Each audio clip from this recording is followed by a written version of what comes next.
By the way, I was out, so alright, thanks everyone. I have no opinion yet. I ain't seen it. See you all in July on Crunchyroll for so I don't know what people are even saying about it. I just saw the link on my Discord, but I was out of the house. 今回神の塔なんですけども、よりファンタジーの路線は作品の中でなんですけども、こちらの How's the volume levels? 考えていることは現実的に自分たちが実際神の塔に登ったっていうのを考えてみてのよりその現実味だったり苦悩っていうのがよりなんか解像度高く伝わるような。Is my face cam on? I'm just setting out quickly. You know, we started a bit late, so just making sure everything's in order. ぜひお楽しみに。それでは最後に神の塔王子の帰還の最新映像をご覧ください。ここで初めて公開する映像をどうぞよろしくお願いいたします。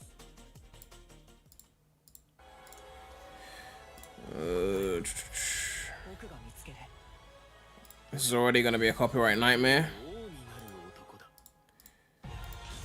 Alright.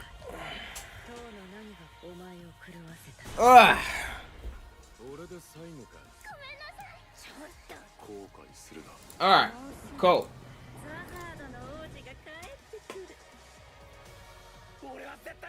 Beat said we definitely feeling that Force's DNA here. Oh man, don't say that. I was hoping I was wrong, man. Am I gonna play the cyberspace? I don't know, man. We'll see. Because this IGN live is happening, and we're supposed to see Iizuka interview. So thanks for being here today, and now let's check out some more new video games. It's supposed to be soon, but they didn't really. Their schedule is horrible, so I can't actually tell. You may never stand there just looking at it. The level design you saw in Chao was concerning, but it could be a case of being a tutorial level. You may never. I mean, we did say that about Sunset Heights, and it turned out to not be a waste. Tutorial level. But you know,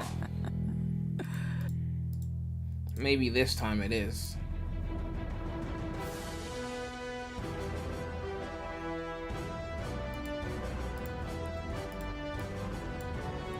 Let me start loading up these tweets. I'm trying to load up all the tweets of news so we can like get going.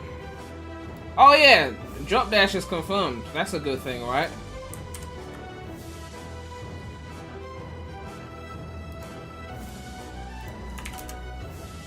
I mean, the classic levels were already pretty fun with the OP spin dash, but I think the Drop Dash is definitely gonna take that to another level.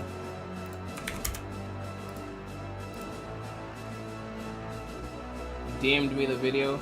Alright, I'll check that in one sec.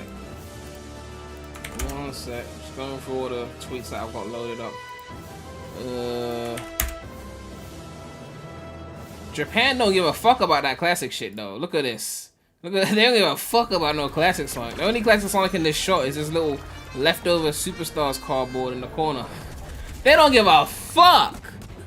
Japan have been on shit. They're ahead of the curve. They're like, what the fuck are these Westerners seeing this plumpy fucking bullshit? Get his ass out of here. I just had to rant about that. I'm sorry. You know how it is, right? You know how it is, man. I have to. It's mandatory. Oh yeah, Midori was saying some shit too. Oh, she was saying some shit. I'm going through all the tweets as I say these things. I'm literally reacting as I go through the tweets, man. Oh yeah, Japan got some more shit. Japan getting everything apparently. They get the better box art. They get whatever the fuck this is. They get that. They get all the shit, man. They get all the shit, man.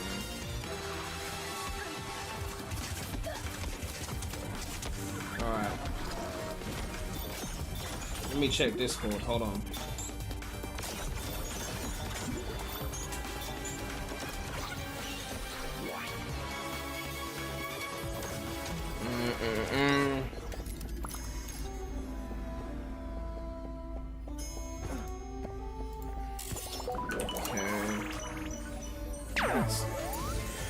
That's that. Okay, wait, hold on, switch it back. Close Discord. 10 minutes, okay. Jaden's posted a video. Sonic X Shadow is doing everything right so far. Everything? Really? Alright, we're gonna have to keep an eye on this IGN live, because if Iizuka shows up, then we have to like pause and watch that. So before that, let us go into this gameplay. 10 minutes! Okay. 10 minutes of gameplay. They wanted their ad revenue, so we're gonna watch this in 4K. Let's see what's up. Hello there and welcome to VGC. My name is Chris Scully. Two of our staff, Andy Robinson and Jordan Midler, are currently It covers the original game as well. attending Summer Game Fest, where they are in the We're process. not gonna skip the gen stuff. We're gonna watch the thing. The recent Okay? Summer Game Fest They said showcase. they said there were graphical upgrades to generations. Maybe we might find one if we watch. Maybe we'll see something. From 3 different areas. You know, a texture that's a bit higher res. During Summer Game Fest. Maybe we'll see something. Just to give you an idea, Some kind of visual the game upgrade. improved compared to the Xbox 360 and PS3 version, and then you also see some shadows. Because I mean, aside from 4K, I don't know what else they've upgraded graphically. And then a bio lizard boss fight. So you can expect some hands-on impressions on videogameschronicle.com at some point from either Andy or Jordan. But until then, here is the footage. I'm going to shut up now and let you enjoy it. Thanks, guys. Bye bye. Someone said everything is fine except the level design, which is heavily automated. I mean, then what do you mean everything but the level, but the main thing?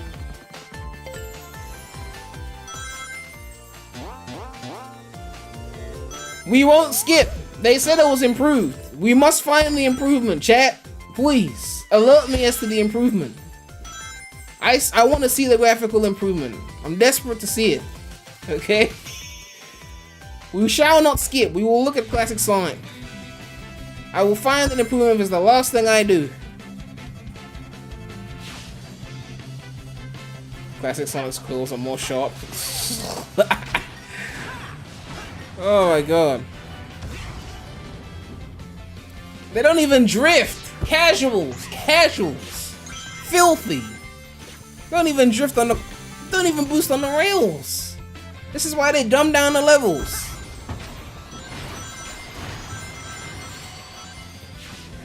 That's why they dumb the whole shit down. You lot don't do nothing. You ain't gonna jump for the hoop. You're gonna take the bottom route. Okay, at least you jumped over that. But he still took the bottom route.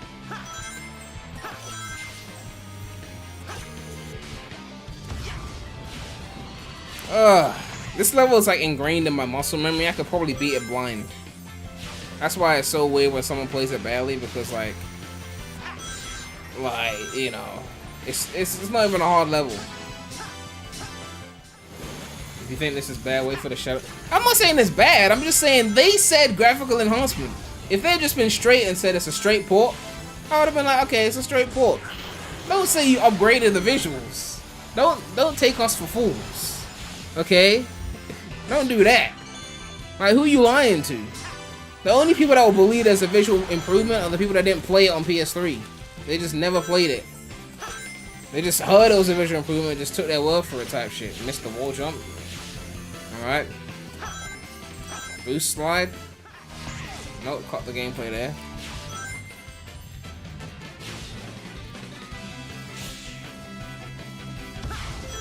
Was that enemy popping? Hold on. Was that enemy popping from there to there?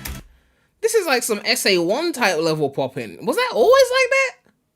Chat, like am I tripping? Was that always like that? Because I don't even remember, but I feel like that popping was not always like that. Like, is it like the Hedgehog Engine 2 is just destined for popping like that? Because like I saw that popping and it flashed me back to the adventure era. Like, you playing SA1 and you waiting for the fucking, like, platform to load as you're landing on it type shit. Like, it was like that. It was always... Really? That is crazy. I've never once noticed that in my life. You think a remaster would fix that, but, you know. Then I'll be expecting things. Where's the drop dash? They said they added it to Classic Sonic, so... But given that these people don't know how to drift, I'm guessing they don't know how to drop dash either. Yeah, Yibby said the drop dash was added to Classic. Let me see. Let me go to. He commented on my video. There was a Twitter link to it. There was a Twitter link to it. There we go. Okay, the link doesn't work if I click it like that. I can't open it in a new tab, apparently. I have to just click on it. Oh, okay, it does that annoying thing. Okay, cool. It says here, on the Japanese, this is the official Sonic official JP. It says, newly added actions include Chao Rescue to rescue Chao and Drop Dash to expand range of play. So they have confirmed Drop Dash. It is in the game. So we know that for a fact. It's there. So no cause for debate on that. Okay, Iizuka hasn't shown up yet. Okay, so we'll keep waiting on that. Alright. The classic levels are going to be really fun to do the drop dash on because the spin dash was already OP. So combined with drop dash, I think the levels are going to be fun to speedrun. Not drifting, not boosting.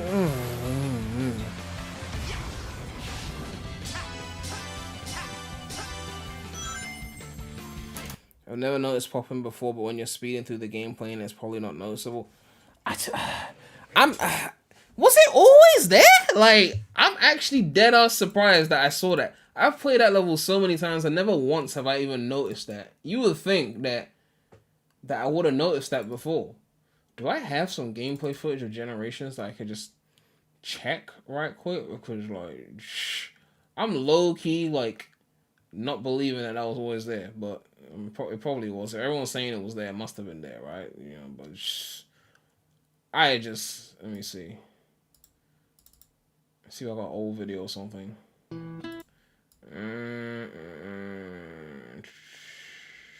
I'm actually literally checking through a video right now.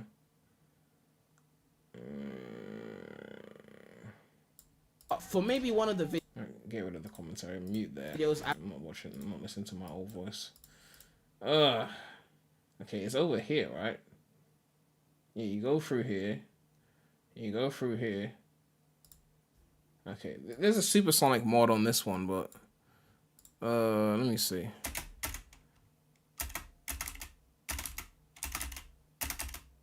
The aura is kind of covering the whole shit. By the time you land, you see it, but I couldn't tell. Was it just hidden better? I don't know. I can't see it. Okay, the enemies aren't there now, right? They're still not there. Then the aura is kind of covering the area, and then by the time you start to see it, it's just like it's already there. It seemed a lot more seamless. Find a non-supersonic clip. You'd think I would have one, but apparently I just didn't. I just don't. I don't have Generations footage like that. Let me just go on YouTube then. Let me just go on YouTube, because I mean, who hasn't got Modern Green Hill somewhere on YouTube? I just never saw it pop. Like, it was never that blatant, is what I'm thinking. Like, maybe it was just hidden better. They just masked it a bit better, because like I've never seen it. I'm barely gonna see it with this quality. Okay, there's one. There's two. I guess there is popping. But for some reason, it's not as blatant. I don't know what it is. It's not as clear. Let me see. Maybe because he's not boosting. I think because he's not boosting. Like, because they're just running, there's no aura hiding the pop-in. So you can see, like, you just pops in. Whereas if you were boosting, you would have flown further, right? You would have flown further and the aura would be all over the shit. So by the time you've flown well over it and you start to land, they're already there. But because these lot haven't boosted, they've just exposed the pop-in. It's just like, bam, enemy 1, enemy 2, and you're already on the ground, and then enemy 3. It's like, if you were boosting, you would have boosted over the dash panel, right? Let me look at the boost one again. I think you boost over that dash panel. Let me see. Okay, so he jumped over the dash. But by the time he got to the dash panel, they were already here. And here they're lined up like... they're lined up like diagonally, like that. Whereas like here... oh no, they are diagonal. They are diagonal. They're still diagonal. Yeah, so maybe it's just the boost. We need to get an actual Sonic fan who's testing this out to like play the level properly and compare it, because like for real, like this shit is is confusing for sure. Like, but anyway, we got Shadow gameplay to go through. Are we at Iizuka? Is Iizuka showed up yet? Okay, no. Let's keep going.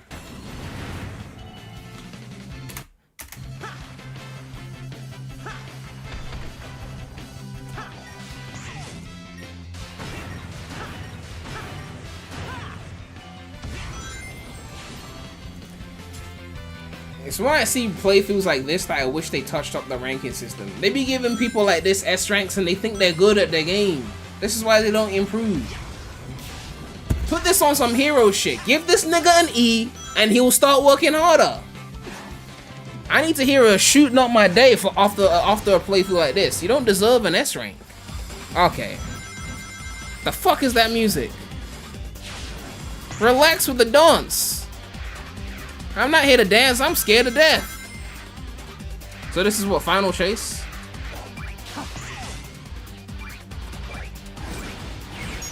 Well, that's a teleportation home attack, okay.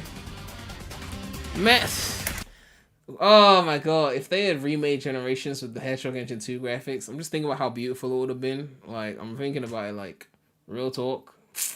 Ugh. These graphics look nice. Ugh.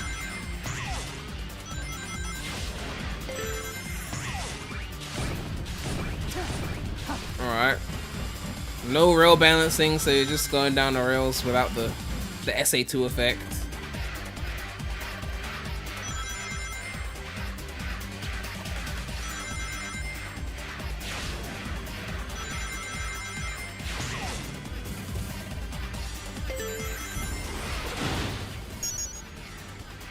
So quick step section, I'm assuming. Is that a wisp? So what, that just froze the platforms?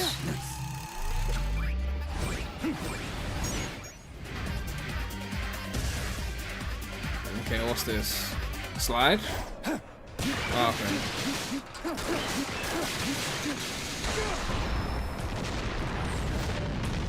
I'm still not sold on Cook, but I mean that's nothing new at this point. There's nothing new at this point.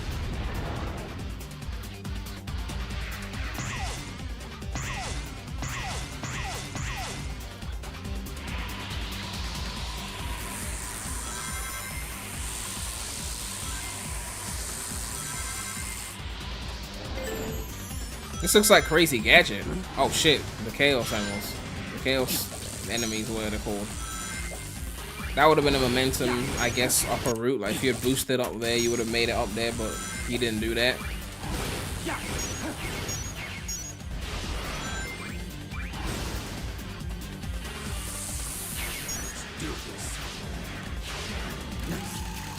Man, they don't let you do shit over here. Like, you just dash panel, into dash panel, into dash panel, straight into handle, and just that's it.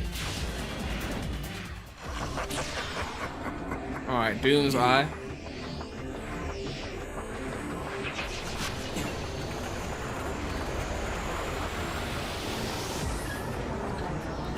Iizuka showed up yet? They're taking their sweet time. I need to hurry up and get Iizuka on the screen. Anyway.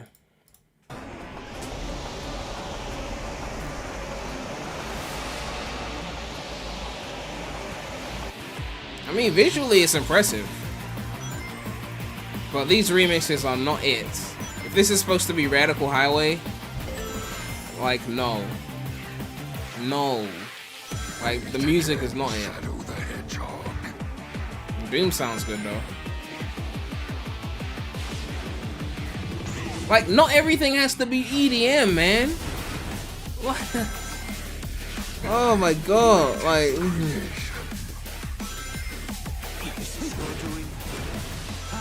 This is how the classic fanboys felt when the Adventure era just turned everything into rock, isn't it? Like, why is everything rock?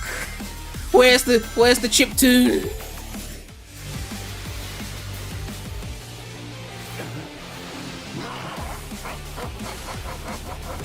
Game of guy. I just don't get why everything EDM now. Like, is it that good? Do you guys love EDM that much? The promised time will arrive once more.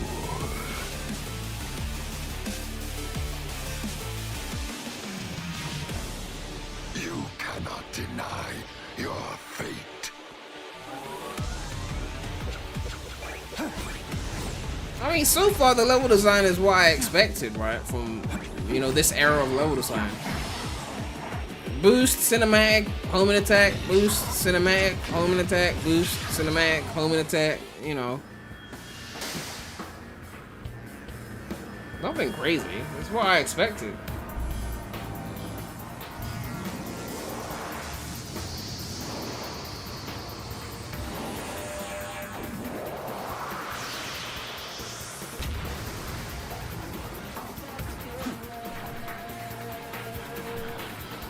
Alright, biolizard.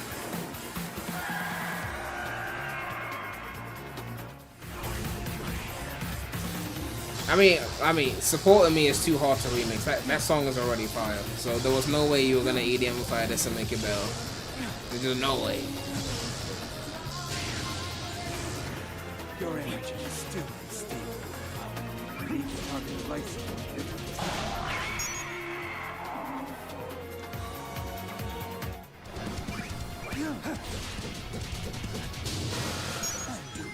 And the graphical enhancement here is good though.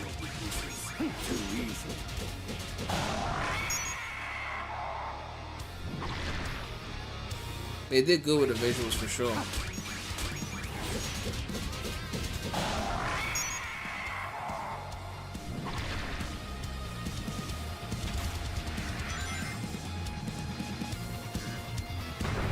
This is the ultimate power.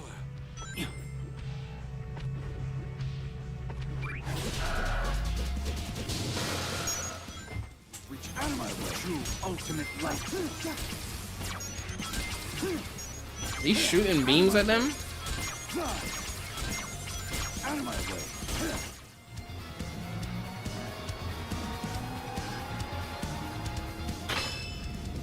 Chaos control. Chaos control. Alright, destroys the bowl. This.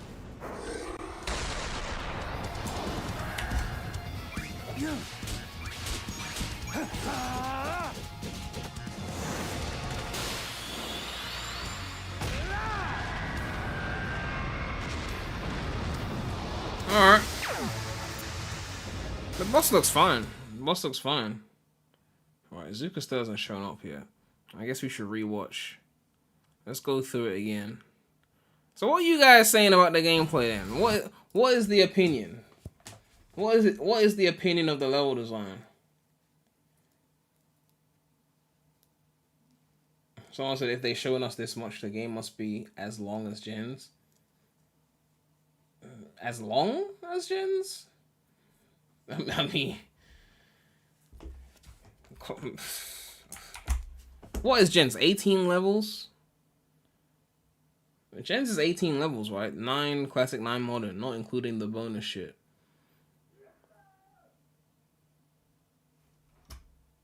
You missed the branching pass.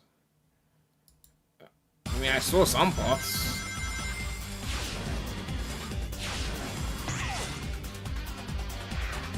All right, let's just jog our memories a bit, so we're not being too harsh. We don't want to hate, right? We wanna be. Let's go Final Rush because Final Rush is better. Let's go Final Rush. Let's just jog our memories, so we're not being too harsh on the new thing, okay?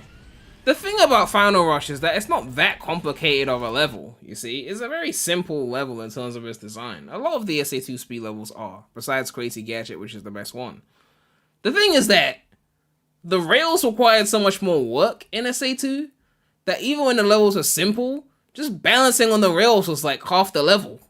So because the newer games are just like, we don't have to balance, you don't have to do anything, just boost, it kind of takes out half of the difficulty, because like you can't do a level like Rail Canyon and Boost without it feeling like you're just holding down the boost. You see, in Rail Canyon, you had to be on your shit on the rails, right? You had to be like maintaining your speed, like, and you hold downhill and then you mash uphill, like you have to build it up and down. You know, you take that away, you know.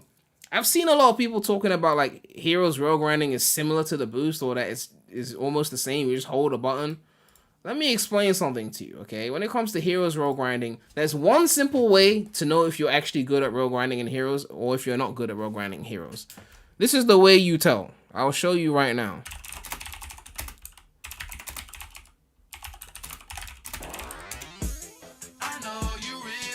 Yo, Stevie D, the $10 donation. I'm gonna say that this looks solid, but there's still some linearity that's pretty prevalent in this demonstration. I will say Chaos Powers being pickups is interesting. Yeah, I mean, Chaos Powers look interesting. I don't think linearity in and of itself is bad. As long as the levels are engaging and fun, I'm not really bothered by that. But it's all about, you know, the execution of the levels. Alright, so the point I wanted to make. There's one easy way to tell if you are good at rail grinding in Sonic Heroes. In Final Fortress, there is a section at the end where the laser shoots all 3 rails, and you cannot be there when it happens, otherwise you're going to most likely die. If you have to fly over it, then you haven't learnt the rails properly in Heroes. You're just doing the bare minimum. If you get past it, then you know what you're doing. It's a very simple test. I'm going to show you exactly what I mean. I'm guessing this person knows what they're doing, but we don't know. We'll see in a sec. Okay, maybe not. I don't know. We'll see. This is the section to let you know if you're actually doing the rails properly or if you're just doing the bare minimum. Why is he doing that? He's trying to get all the rainbows. This. If you can't beat this laser right here, if you have to wait for the laser, you're not doing the rails properly. You see, he beat the laser. Simple as that. If you have to wait for the laser and fly over it, you need to practice your rail grinding. It's a very simple concept. Rail grinding is not hard in Heroes. You hold it to go down and enjoy it. Wait, is that... What the fuck was that? I thought that was a Chao for a second. Hold on. I thought that was a Chao. My bad, that wasn't a Chao. Oh my god. But anyway, yeah. If you have to stop there, practice your rails more. It's as simple as that. You hold it to go down, to leverage momentum. You mash it to speed up. Think of the mashing as like the gas pedal on a car, right? You're going uphill or you're on a straight line, you're using gas. You're going down a steep downhill, you're not using gas. You know, like, that's how it is, okay? You shouldn't be mashing if you're going downhill. Very simple. That laser setting up, you don't make it in time, you have to stop. You know, maybe let me try and find a playthrough. You know, someone who sucks at the game who probably is going to have to fly over it. Let's find a blind playthrough. Game Grumps? Ooh, yeah, they definitely wouldn't have done it. No, they didn't even finish Team Sonic, did they? They did Team Rose? Yeah, we're not gonna find it here, clearly. Blind play disaster. Okay, let's see that. Disaster means he didn't do it. We'll find a perfect example of this. Is the whole 5 hours Team Sonic? The whole 5 hours is Team Sonic. Okay. Let's see.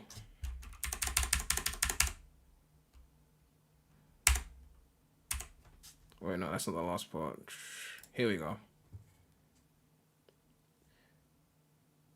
Game Grumps did it on Team. Okay, we'll check Game Grumps in a sec.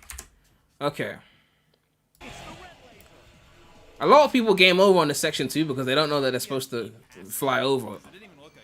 So they get like caught out and they die. So then the next time they're just like, I ain't risking it. They just fly.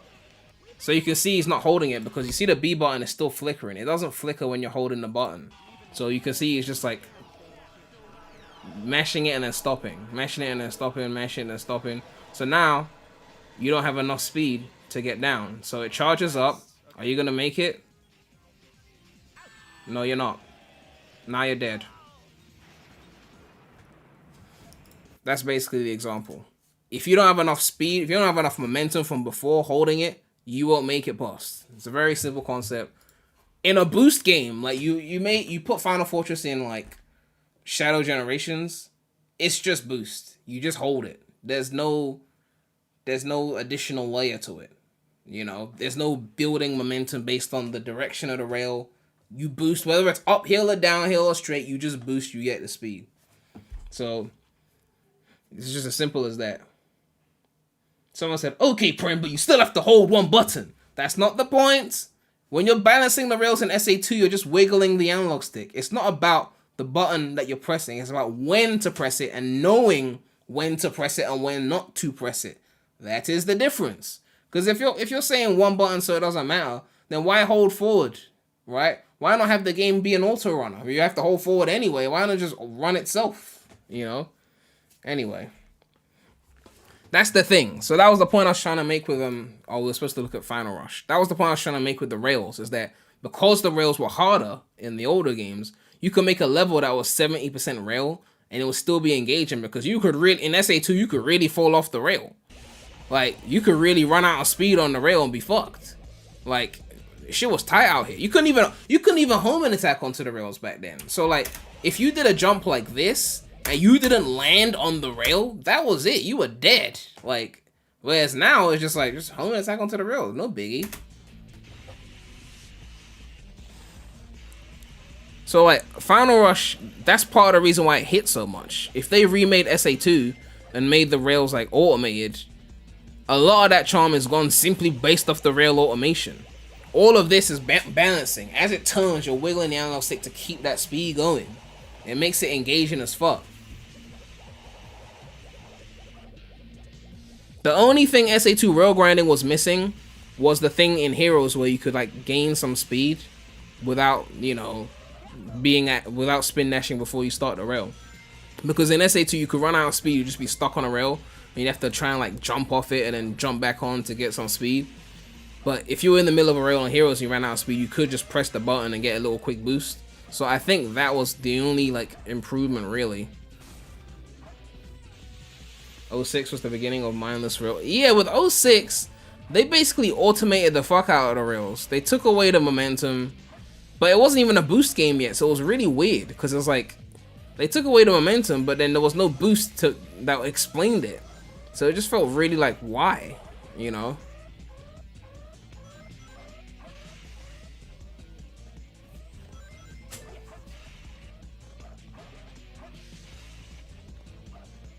Man, this is a great level though. This is a great level.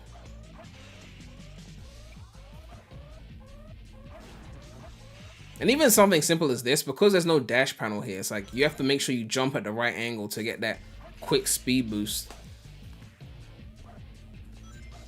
But yeah, even a simple level can feel more engaging because of, you know, mechanic changes. Anyway, let's go back to the Shadow gameplay. Where the fuck is Iizuka? Did he show up? Not yet.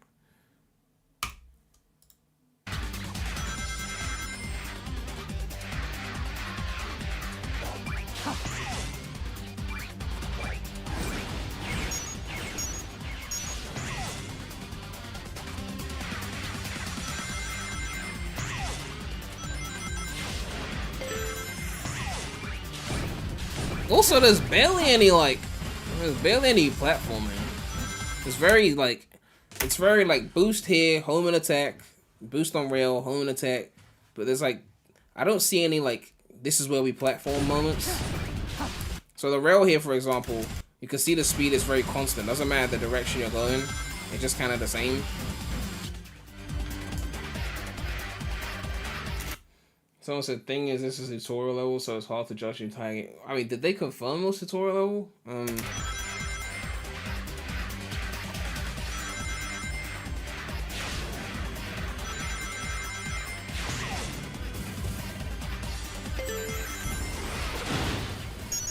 So here we got a quick step section. Wait, I guess you don't have to quick step, but you can. Chaos control. So that stops time, so you can do the platforming there.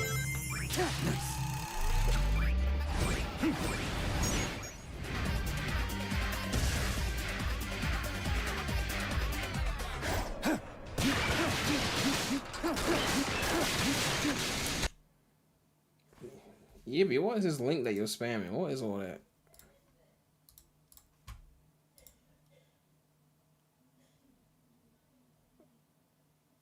Oh, okay. We got some more. Okay. Hold the phone. Hold the phone. People are trying it at the booth. What was it? Shaq News? Oh, wait, hold on. HUD. Look at the HUD. Look at the HUD. So you got the lightning thing in the middle. That's the boost gauge. So that's R2 to boost, just like Frontiers. This is a nice HUD. My God, like this is a nice. This might be one of their better HUDs actually. Let me look at a Sonic Frontiers screenshot quickly because like that they might have been cooking with that HUD. Hold on. Can I get a screenshot with the actual HUD? No HUD. Oh, that's my stream. Not a single screenshot with a HUD. The moment you're looking for one, that's when you don't find one. Okay, let me just type in Sonic Frontiers Let's Play. Apparently finding a HUD is hard. Okay, this is the Frontiers HUD. Yeah, it's fine. It's fine. That Shadow HUD has kind of got some swag to it. Like the color choices, the little like the timer, the boost. This is a good HUD.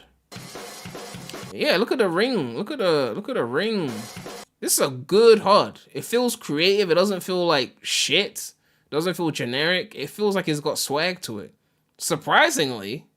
But they've been having some shite HUD. Like Force's HUD was horrible. My God, that shit was horrible. Like, you know, like they went in on this HUD. So even the better music has made me look at the level differently. You see how the shit skewed my brain.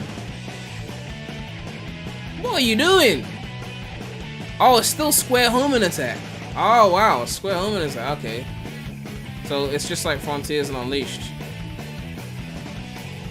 I'm not gonna lie, it looks more vibrant here. I'm guessing this is like an OLED TV or something because I'm looking at this footage here. And it looks like drab and worn out color-wise. Like it looks kind of like dull, you know? And then I'm looking at it on this OLED TV and I'm just like, ooh, that pops through the screen, like...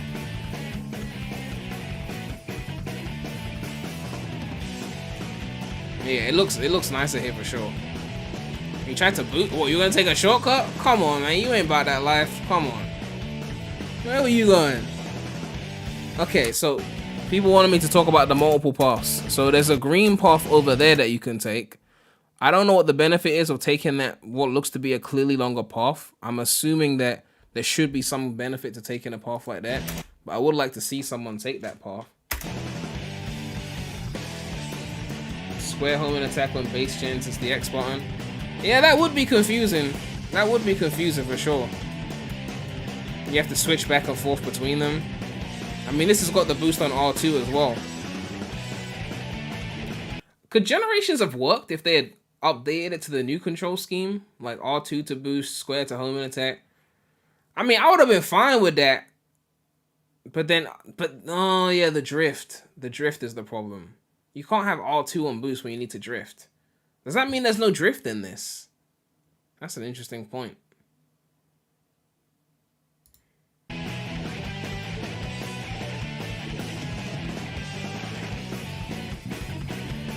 So that's a timer on the power up, okay. Yeah, they cooked with this HUD. This HUD is, oh, they cooked with this HUD. It changes when you get the power up as well. Oh, so there's a route there as well, okay. So you see that little, so if you home attack at the right little second, you get to go on the higher route. That's a nice little addition. There's more there. There's a bit more there. It's not, so far it doesn't look complete at the bottom of the barrel, which would obviously be Forces. That's the bottom of the barrel. I don't think it's that low, right? You know, it's not there, right? And it's not enough 2D for me to call it colors. Although colors did have a lot of platforming, which this seems to be lacking. But I don't think it's Forces bottom of the barrel.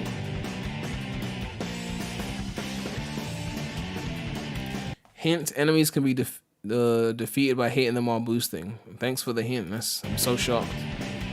But it's for the casuals, I understand. Even the hint menu got a nice HUD. Ooh, look at that. Look at that. And the lines. Nah, they like give the HUD designers a raise, man. These menus better be, and it's still got like some of that generation swag to it. Those random shapes and like, you know, lines and shit. Like it's got some of that gen swag to it, but it's still its own thing. They cooked on this HUD. You couldn't boost through them in Frontiers. Oh yeah, they ruined that as well. Man, cyberspace is so annoying, man. Like, you can't boost through the enemies? Ugh. They forgot what the boost was for. How are you gonna dash like a maniac when you can't even dash through the enemies? Alright, so you got this. So I'm guessing if you were to maybe air boost, you could take that higher route. Or you could fall, hit that.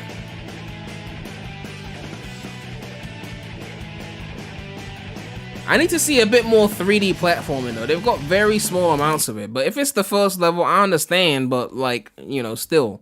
When the Chaos gauge is at max, press L2 to activate Chaos control. Use it to freeze the missiles and traverse them. So which one is the Chaos gauge? Is that the middle, the bottom middle thing? Ah, okay. So when it charges up, then you can use the Chaos control.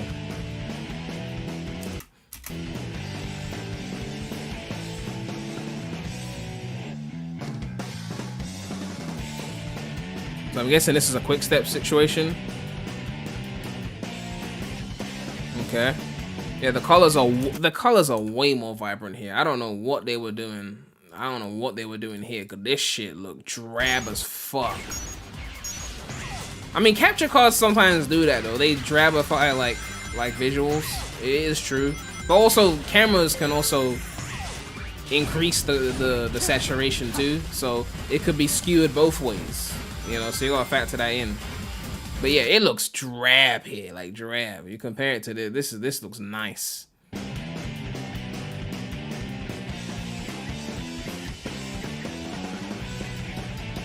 This is a direct capture, so it's probably more accurate. Well, I mean, again, capture cards have made things duller. I've noticed before. They take some of the color out when they capture.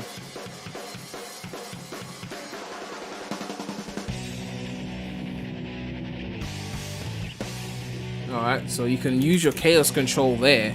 So that's an interesting one. I like that. So you would fall to the ground, but if you have Chaos control charged up, you could stop it and then go up there, which I'm assuming is a quicker route. So that's a nice little bunch of buff. I like that. I like that.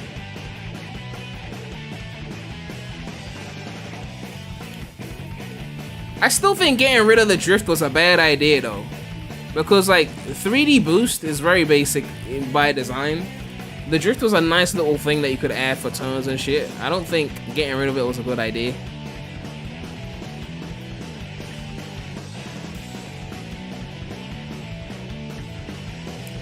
That missile destroying thing is gonna get really tiring after like the 50th playthrough of the level.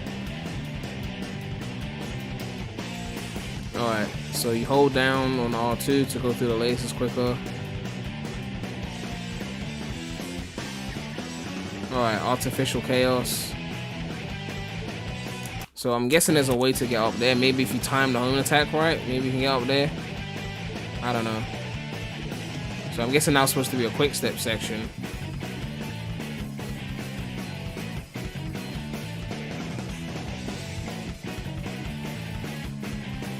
So how did he unlock that? Is it just on a timer?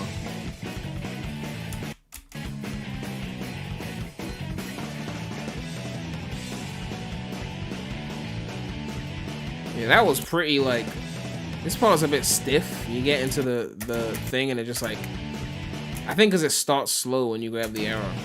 If you sped it up, it would feel more natural.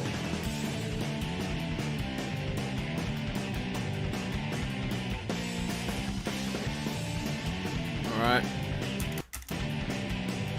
So you can go down there. I'm guessing up is quicker.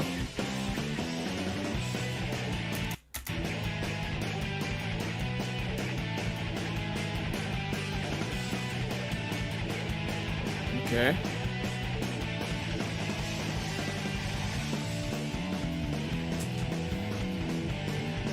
I mean, it's fine. It's fine. Like, if this really is the first level, then we can't compare it to Forces. It's better than Forces. Because, like, the first level in Forces was Lost Valley. That was horrible.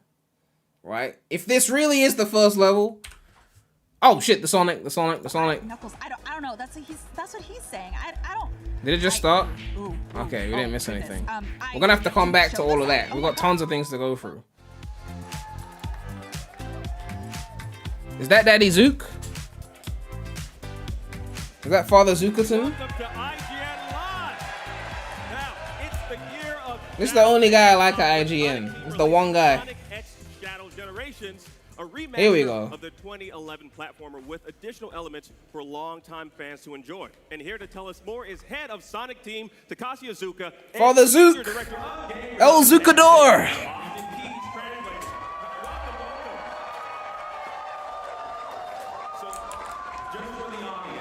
Just so you know, the official title is Sonic X Shadow Generation. So the X is not silent, correct? Correct. Yes. All right, so the first question I have is, so Sonic X Shadow Generations isn't just a He's remaster, wearing it's so Sonic much shoes. more. So what can fans expect to experience? ファンはどういうものを期待すればいいでしょうか。今回はそのThey should expect this. This is it. Y'all seen what we're gonna expect? He just showed the trailer. He didn't even talk.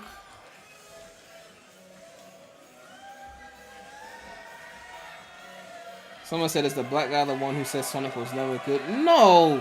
He was the one that pressed the guy that said that. There he is. Yo! Super Blue Lightning with a £10 donation. Thank you so much for the support, man. Someone said, he said, to be fair, the drift might be there, like it's technically in Frontiers, but instead of shoulder bonds, I think it's left trigger plus A.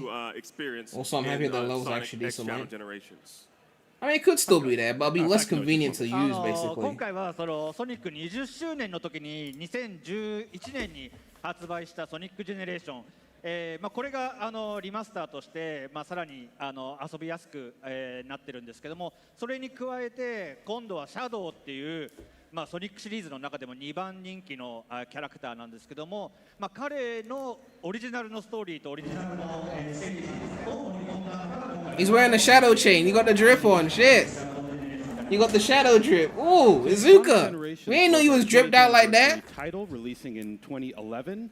And it was really kind of like this really fun, great title. A lot of people really loved it, so we wanted to remaster it, make it more fun, add some more content to it. But we felt that wasn't enough. Shadow is like our second most popular The audio's character, messed up when and we zooming really in. wanted to Yeah, I bring mean, Shadow that's into them. the game, You know how it is. add some more gameplay, some more story for Shadow, and put him in with new stages to play and new kind of stories to experience. Now, yeah. Yes, give it up, yeah. There's also something that you all teased. You teased a new hub world for Shadow inspired by the open zone gameplay from Sonic Frontiers. So how much time and gameplay can fans expect to experience in this new open hub world as Shadow? シャドウのゲームプレイでどのくらいのプレイ時間を期待したらいいですか。今度シャドウソニックジェネレーションがフルに昔発売したゲームがフルに入ってるんですけども、それに加えてシャドウパートが追加されているので、まだ具体的に全体のボリュームは言えないですけども、そうですね。ソニックジェネレーションが少ない数の用意してます。Yes, we do have the entire Sonic Generations game inside of Sonic X Shadow Generations. So there's tons of gameplay there, but we wanted to add a lot of good Shadow content as well. So we did create some good gameplay for Shadow. We can't get into exactly how long the gameplay is at this time. Hiding. But don't expect it to be as much volume as Sonic Generations, but it is a nice good chunk. So it's not Gen's length. Okay. That's awesome. It's not Gen's length. Also, we have to talk about this because what we're seeing on screen, this is new footage from Sonic X Shadow Generations. Can you walk us through what we're seeing right now? So Gen's is 18 levels, 9 modern, 9 classic. If it's like 9 levels for Shadow, that would be fine. But if it's like 5 levels, you know. 一旦リセットされてしまった歴史をもう一度繰り返すっていうゲーム内容なんですね。なので今映像で流れているアークだったりバイオリザードだったり、そういう過去にシャドウが戦ったことのあるステージやボスなどがもう一度再現され Someone る said I'm already saw over half the game. So in Sonic Well, I mean- Generations, the time meter kind of stopped time, and we had this shifting of like, Please tell all me of they the changed time history of meter. Sonic being experienced one more time. And we wanted to, for the Shadow Generations part, also have the same concept because it is part of the Generations kind of storyline. So time has kind of stopped, and you'll see the Ark being represented in Shadow Generations. You also saw the Bio Lizard come back. We're going to go through kind of the history and a lot of the places that Shadow has been to before that fans are really passionate about. We'll see those being played again and reintroduced in Shadow Generations. It's amazing. Okay. Yeah. Now, of course, there's 3 different Sonics, not Sonics, but Hedgehog, not Sonics. Yeah. There's 2 different Sonics. Of course, you know we have classic Sonic, we have modern Sonic, and we have, I guess you could say, modern Shadow. They're not doing modern classic Shadow. Aspect of the Shadow portion of the game. Because there's no classic. It's a little extra Shadow like Bowser's there. Fury was. No. Bowser's Fury was like 4 or 5 hours though. How does that game? What type of gameplay can we experience? Can we experience like some 2D aspects with Shadow as well, as we do? Oh no, modern Shadow will get the 2D. Don't worry, there'll be enough of that there. ゲームになってるからどういう Generations の部分を期待したらいいでしょうか。2D プレイとか。もともとのジェネレーションが3D と 2D と両方楽しめるっていうのが特徴 I can translate for him. You basically said it's going to be a mix of 3D and 2D. 当然シャドウはモダンシリーズのキャラクターではあるんですけども、まあ 3D とあと 2D と両方楽しめる構造になってます。So yes, the concept for Sonic Generations was to have that 3D modern gameplay along with the 2D classic gameplay all in one kind of package. So for the Shadow, you know, even though Shadow is a modern character, part of the modern series, we are going to have the 3D gameplay that you've seen on screen, as well as some 2D gameplay as well. So not only the story matches the Generations package, but the gameplay does as well. Okay, So we're adding 2D to it can match with Generations. Are we excited for that? You guys aren't surprised that there's 2D, So now right? you brought us, new Like, gameplay of levels and you a know. boss fight from Sonic Adventure 2. How did you choose what classic locations to go back to revisit? どうやって過去のところ、シャドウジェネレーションズのステージどうやって決めたでしょうか。そうですね。まあソニックジェネレーションでかなりの過去のソニックシリーズで有名なステージをもうすでに盛り込んでるんですけども、今回シャドウジェネレーションを作るにあたって、Gamer guys, stop making fun of シャドウ nuts. が登場したゲームの中で、シャドウとゆかりの深いステージを選ぶようにしました。So yes, we wanted to, for Sonic Generations, take a lot of the really famous, well-known locations and put it in Sonic Generations. For Shadow Generations, we did a similar kind of investigative look into. The development team looked at all of the stages in Shadow's history. Where has he been? In what games have what levels been introduced? And they took a look and really wanted to pick the best or most interesting levels to revisit for Shadow Generations. All right. Yeah. Okay. Now, is the Shadow content accessible separate from the base Sonic Generations for fans who have already, completed the original? No, buy it together. We want more money. シャドウとソニックのコンテンツは別々で、ソニックプレイした人はすぐシャドウプレイできるようになってるでしょうか。はい、全く別々で両方どちらからプレイしても構わないように作られていますけども、実はストーリーラインではこの2つのジェネレーション He's gonna say that the stories tie in together, so therefore, buy both, nigga. The fuck? Stop being cheap, bitch. Pay full So yes, price. you can choose to start from the Shadow Generation story, or you can choose to start the Sonic gameplay. Either way, it's kind of up to you how you want to play the game. The story is kind of a parallel story, so what's happening in the Shadow Generations storyline is kind of at the same time the Shadow Generations is moving in parallel. So you can jump back and forth. That wasn't the question. The question was, can you buy it separately? You swerved the shit. Really cool. Swerved. It's funny because my next question was going to be, some might argue that Sonic Generations is perfect as is. So how can you really improve on it? And I think you That's all managed to that's do that not true. With the addition of Shadow. Am I right?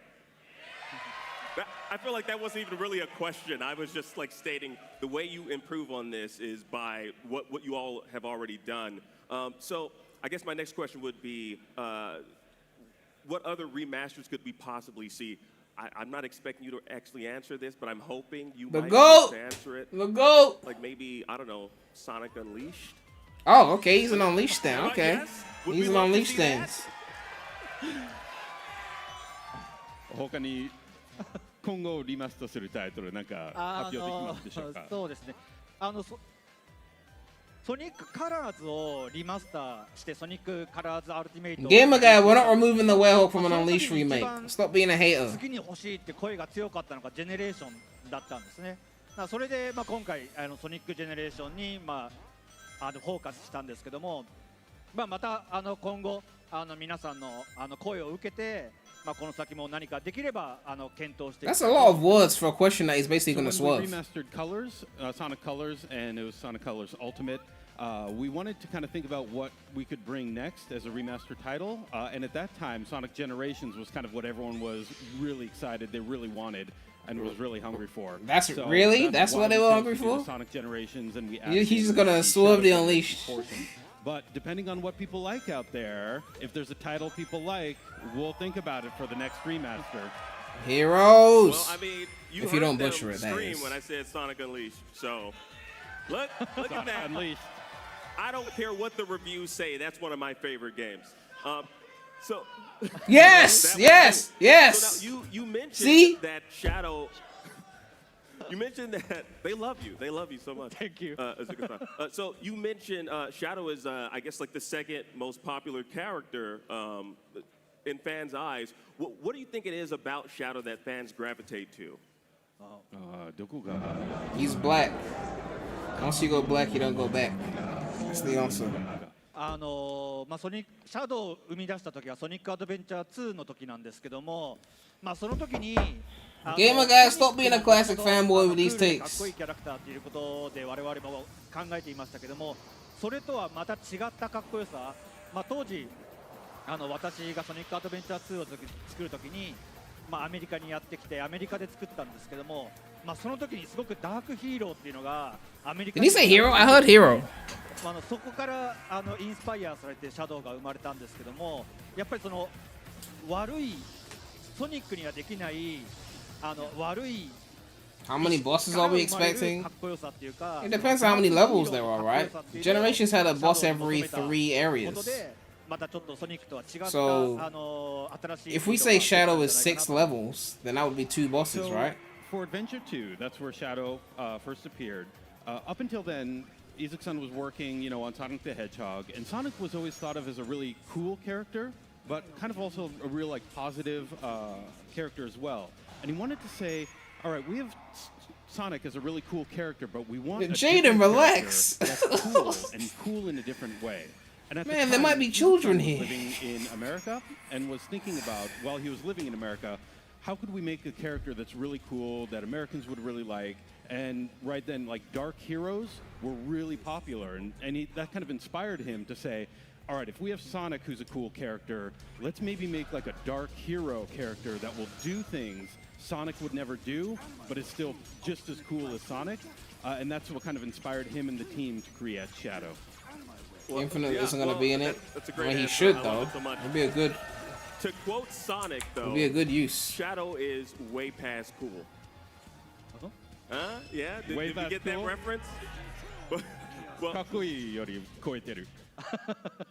Iizuka-san, Austin, I want to thank you both so much. It's always a pleasure talking to you all, especially when it's about Sonic. So thank you to our guests, Iizuka-san, Austin Keys. The Sonic X Shadow Generations is releasing on consoles and PC later this year, so get hyped. Stick around for more IGN Live, because we'll be right back. Alright, I guess that's done. Back to the gameplay. Hunter x Hunter is a beloved manga written by... Back to the gameplay. Alright. So, he didn't really reveal too much, but he did confirm that it was going to be shorter than Generations. Now, Generations, I mean, you could play all the main levels in 30 minutes. That means, okay, maybe a bit more. Maybe 30 to 40 minutes. I mean, from a fresh file, though, going through story and missions and bosses, it's a bit longer than that. You can see here, 2.5 hours, 3 hours, you know, just over 2 hours.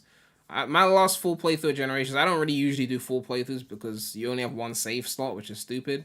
But the last time I did a full playthrough, it took me like 4 hours on stream. But I mean, I was streaming, I wasn't like rushing, but like just to give you an idea. So if Shadow is shorter than Generations, and Generations is 9 areas with 2 acts per area and then missions, I would be surprised if it's more than 6 areas for Shadow, because they said it was shorter. So I don't think it's just going to be 9 areas, because if they had 9 areas, they'd reuse the assets, right? It's probably going to be 6 or less areas, and then maybe milk multiple acts out of it, or something like that. Yo! Rama the Boss donated $5 through Super Chat. It says, pretty sure Iizuka is aware we want Unleashed, but Generations was really the safe bet. Yeah, I mean, Iizuka knows that people want Unleashed, but they're sitting there thinking, how do we sell Unleashed to the masses, right? Now, when it comes to selling Unleashed to the masses, I already solved that question in my remastered video from 5 years ago. Although, because it was 5 years ago, I might have said 1080p instead of 4K. I don't know. But I already solved it. I said you have a classic mode and a modern mode. I don't mean classic Sonic. I mean like original mode and a modern mode. Original mode is just the game the way it was before. And the modern mode is just only daytime. No medals, just daytime and then get to the end. So all the Werehog haters can just skip and play that modern mode and just play the day content. And skip the hub worlds and all the things that reviewers complained was too much. They just want to go level to level like SA2. You just give them a mode like that, and then everyone else will just play the original mode in its original intention. Simple as that. That was my solution. You can watch the video if you want. But yeah. Chances of getting a Riders remake? I have no idea, man. I mean, Riders 1 is the shit, so to see a game like Riders 1 but with modern graphics would be great.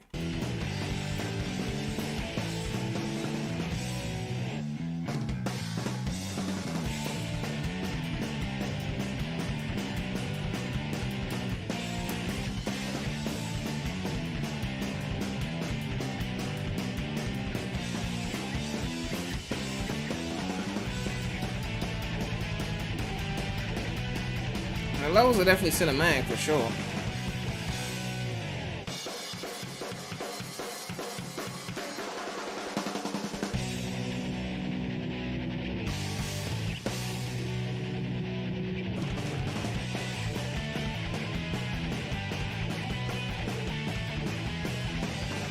Okay.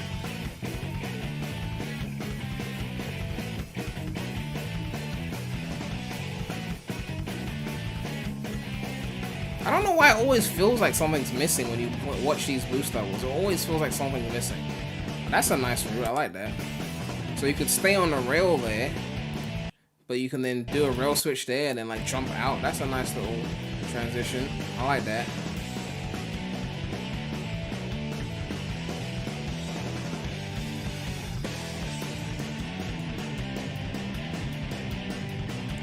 Okay. That takes you to the rail there. So I guess this person just stopped pressing anything when they got on the rail. So that's just moving at like its base speed.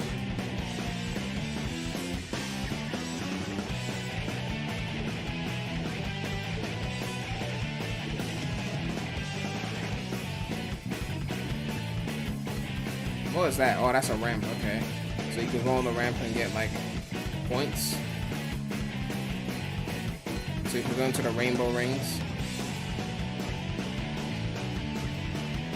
5 minutes 30? I mean, he wasn't playing that bad. Maybe the level was actually a decent length.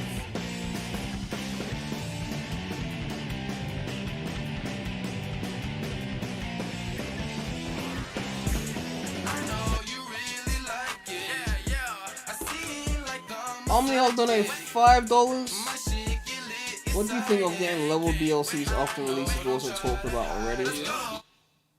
You mean like the one level that they said was coming out on the premium version or something? I don't know. I mean, I don't know if they'll do DLC. I mean, they had Sonic Generations years ago, and they didn't do any real DLC for that. So it seems unlikely, you know.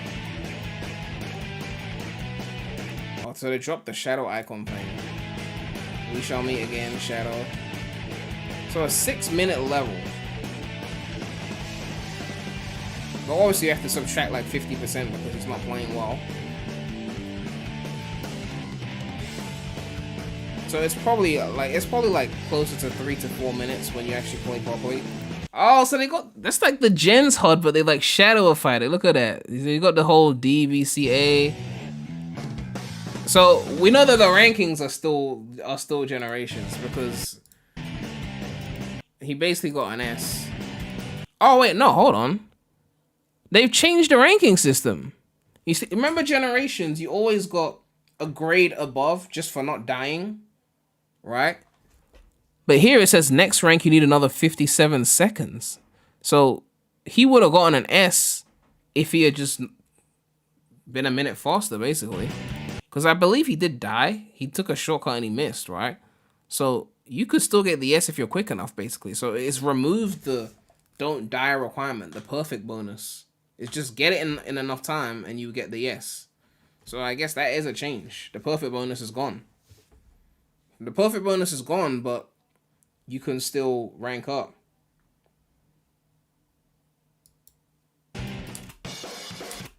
Yes, chat, I know he died. I'm saying that it doesn't matter because you don't need the perfect bonus anymore. They removed it. Because otherwise it would have said you need a perfect bonus to get an S rank. But instead, it says that you need more time to get the S rank. Maybe you guys can't see it because it's small on the screen. Like, I get that I've got a bigger screen. Why is this thing taking so long to load? But yeah, it said be 1 minute quicker, you get an S rank. So it doesn't even matter if you die now.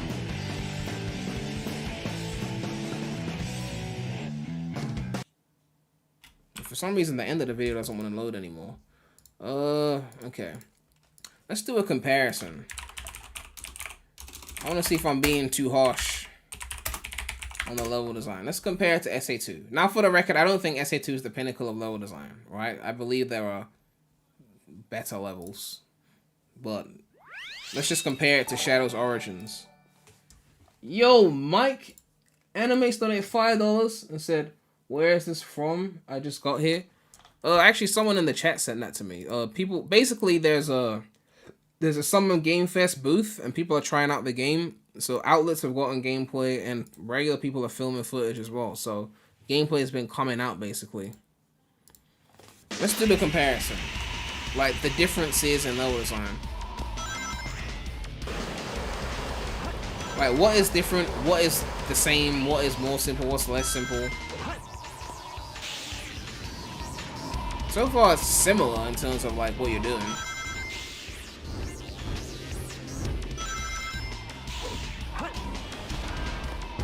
Destroy enemy, go on pulley thing.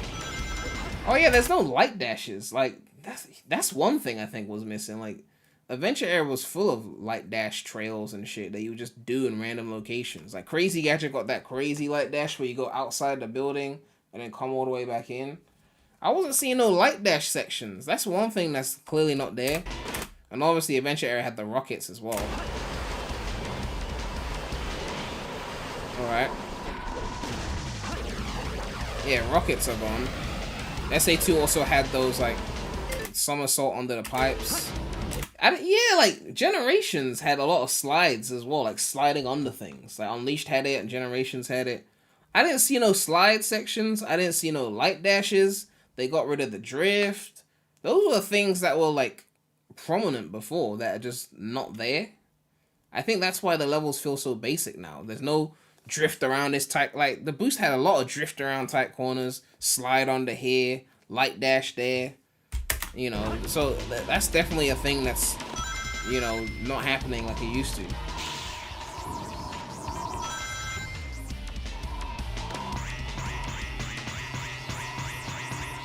Those are the things I think that are standing out to me, because aside from that, the levels are not that different from what you could get in an SA2. Minus, again, Crazy Gadget, because that's on another level. And obviously the rails being more automated doesn't help either. I like the destroying path, so you gotta get that in time. SA2. Oh yeah, SA2 also has the pole swinging. That's another one.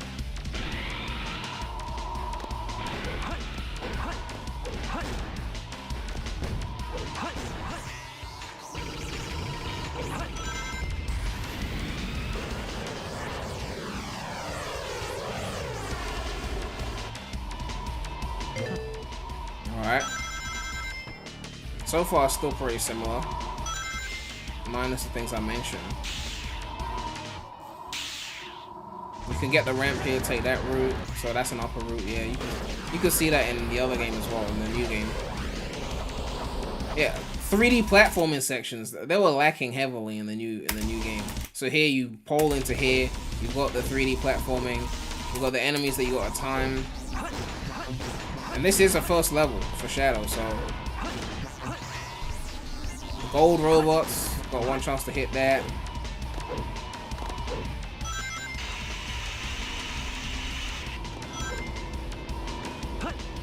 Alright.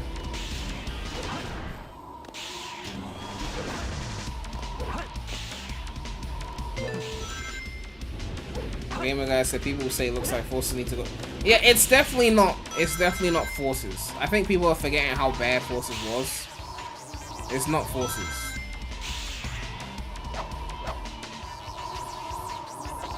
Pole swinging. Yeah, these little elements that have been like removed, they kind of add up after a while. They definitely add up after a while.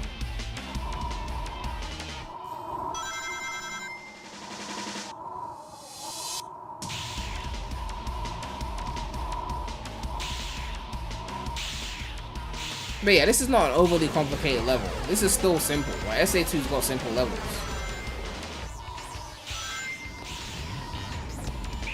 But if we compare it to Rama the boss donated $5 and said, I pray both that they didn't make Gens and Shadows ranking system to be easier than before and the Tails saves thing isn't there. The thing about Tails saves in Generations is like, you really dying in Generations? You know, like what opportunity will you even get to test the Tails save? Colors is harder than Generations. Like, real talk. When are you gonna even be able to experience the Tails save? Like, people forgetting how basic Lost Valley was. It was basic.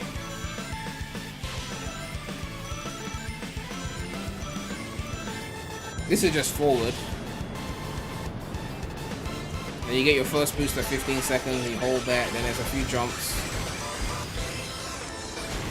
Moment attack, oh sorry, just air boost the whole thing. Just go again. Boost again. Force in 2D. Air boost.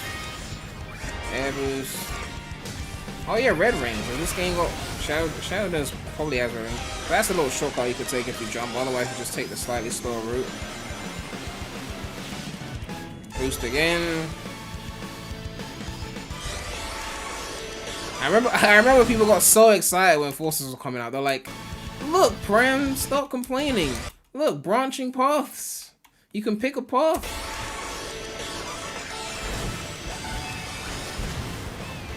Oh my god.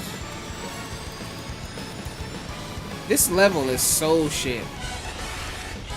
I don't care if it's a first level. This is a horrible level, man. This is a horrible level, man. Let's look at the pinnacle of, like, boost levels. In terms of first levels, right? This is how you do a first level, right? Technically, it's not the first level. You have that basic class Act 1, but, like, come on. Like, come on. Here we go!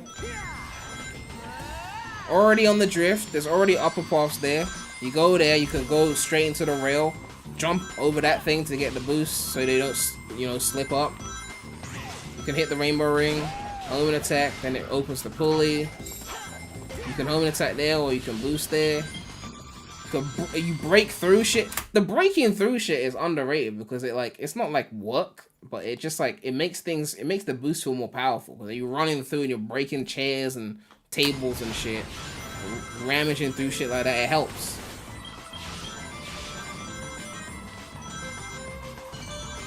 You got a slide section, slide again.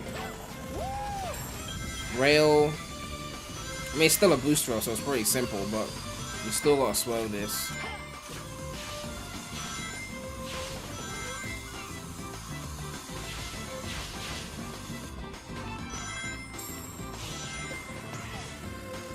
Man, oh, this is a beautiful game. It's a pretty simple rail switching section. Jump here, nice.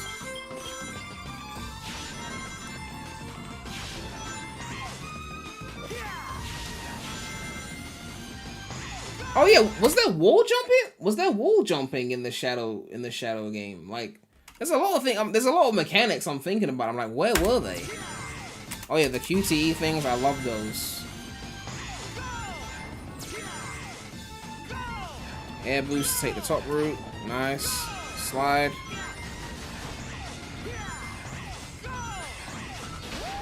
Go.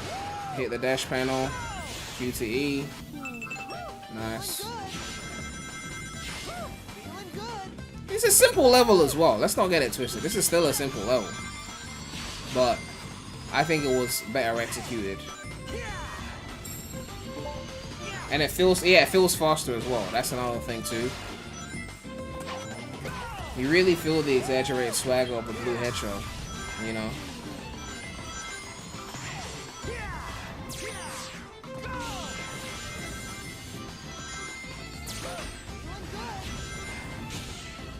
And this is just like, take the upper route with the QTE.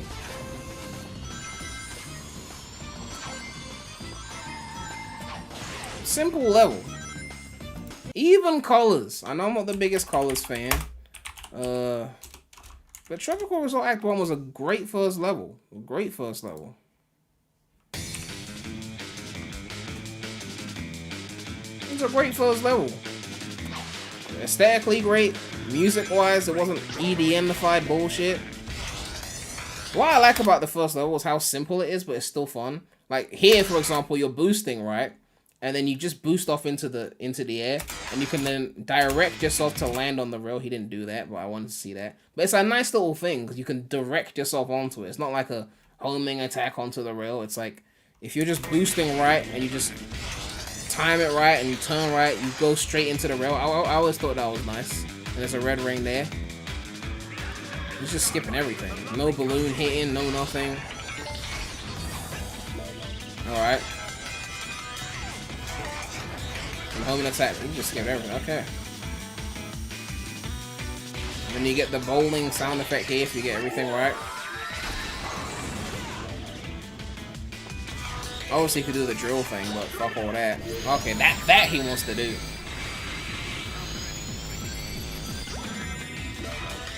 Yeah, Colors levels were, at least the Act 1s, were more intricately designed. It's just that there was so much fucking 2D that most of the good platforming was in 2D and not in 3D.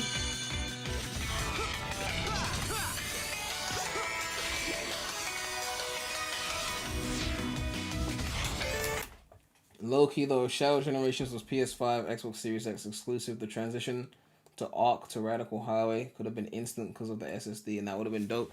Yeah, but unfortunately, Sonic fans only want to buy Nintendo hardware, so we have to cater to that weak-ass hardware.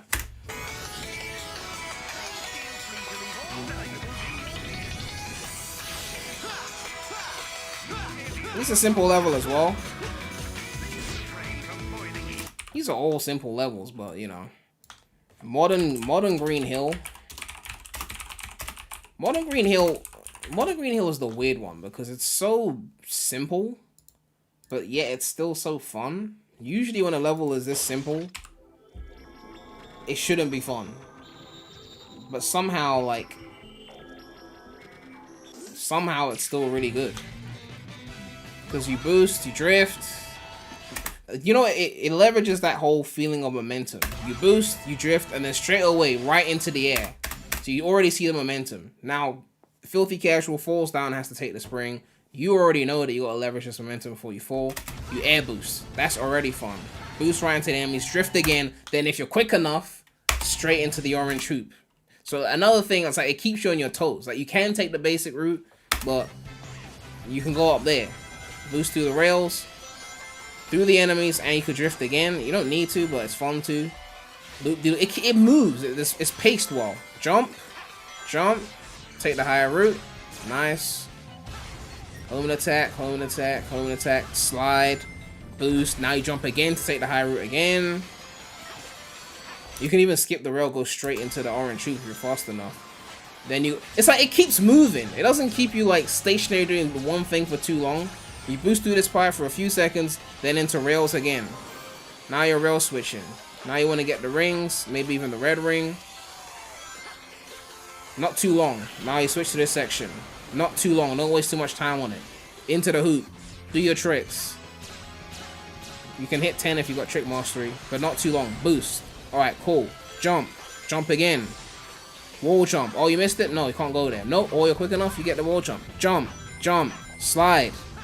Okay, you fucked it up. Then you can go up there. Quick. It's just like, it's well paced. It's so well paced. It doesn't drag. Like, this level, it's so easy, but like, it's so fun. 2 slides, then you jump over the bubble thing so you don't get the slip up thing. You can stomp into this area, drift. Not too long, onto the next section. Bam. Do your tricks. Quick step section, you don't have to quick step, but you know, you want to quick step, hit the dash panels, get the rings, get into the enemies. Done. It doesn't drag on anything. It just moves, man. Like, it just fucking moves. Then we go back to like this level, right? Let's compare it. Like, level design is such a fascinating thing because it's so hard to get right.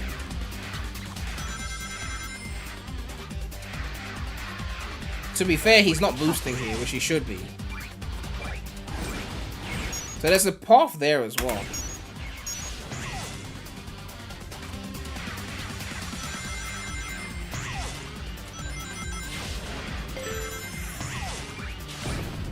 So you can't drift. I mean, Generations didn't have a lot of light dashing either.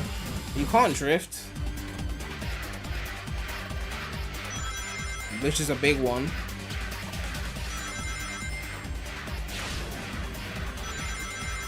This would be faster if you're boosting as well. This is a quick step section. That's the thing. You notice that with like Generations and Unleashed, because you can drift, a lot of the roads you go on, like the pathways, have a lot more curve to them, right? Because they know you're gonna drift around corners and shit. But because in these games they've kind of like eliminated the drift's focus, all the levels feel like straight path here, straight path there, straight. They feel like the mech levels in SA2 in the way they're structured. It's like everything's like a block of rectangle, then another block of rectangle, then another block of rectangle. But when you knew you could drift, it was like, now we'll curve like that. Like, you look at this level here, it's so, everything is straight, straight, straight, straight, straight. Like, everything is straight. Then it just turns to the next straight section. Right? And then you go back to like Green Hill. Let's go to the 3D section. Everything curves around. It doesn't just go from a straight block to another straight block. You go into the rail here, it curves, bobbing and weaving, you know? Bobbing and weaving. This part's 2D, so you can't see anything here.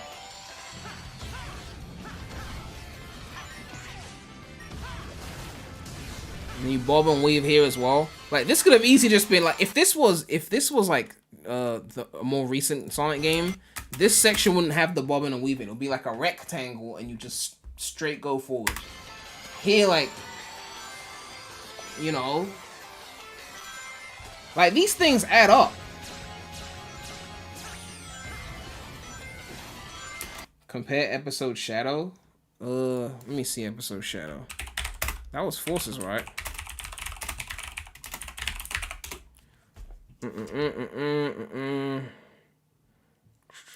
Let's go here. Let's see. Oh, EDM scare. EDM jump scare. They have a little bit of curve here, but because you can't drift, you can't really do much with it. No problems to report. Extermination? This is supposed to be a recon mission. You can't go making a big scene. You should have known better than to send Omega on an off-right. Should have known better.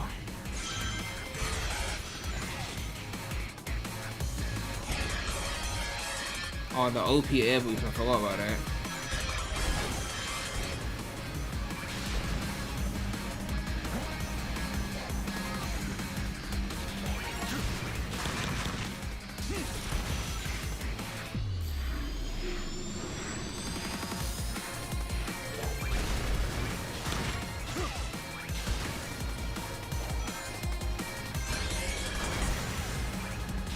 This is E123 Omega. All sensors. Yeah, I mean, damage to parietal lobe region. Casualty report. Rouge fallen. Channel to be eliminated. the platform is not bad. It's just too much 2D, obviously. Identified system intrusion. Emergency withdrawal. IME 123 Omega. The most powerful.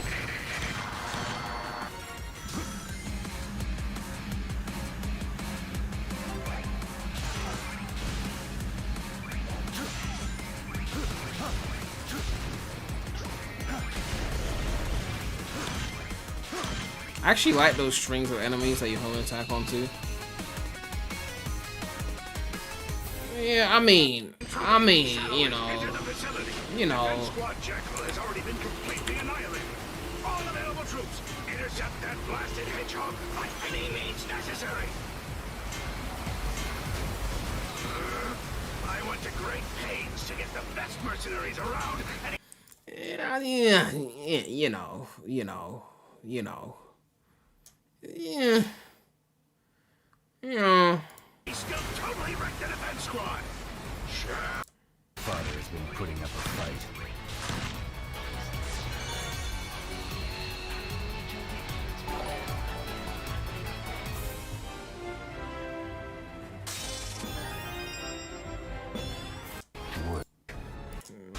Shadow, do you read me? Green Hill Virtual Reality.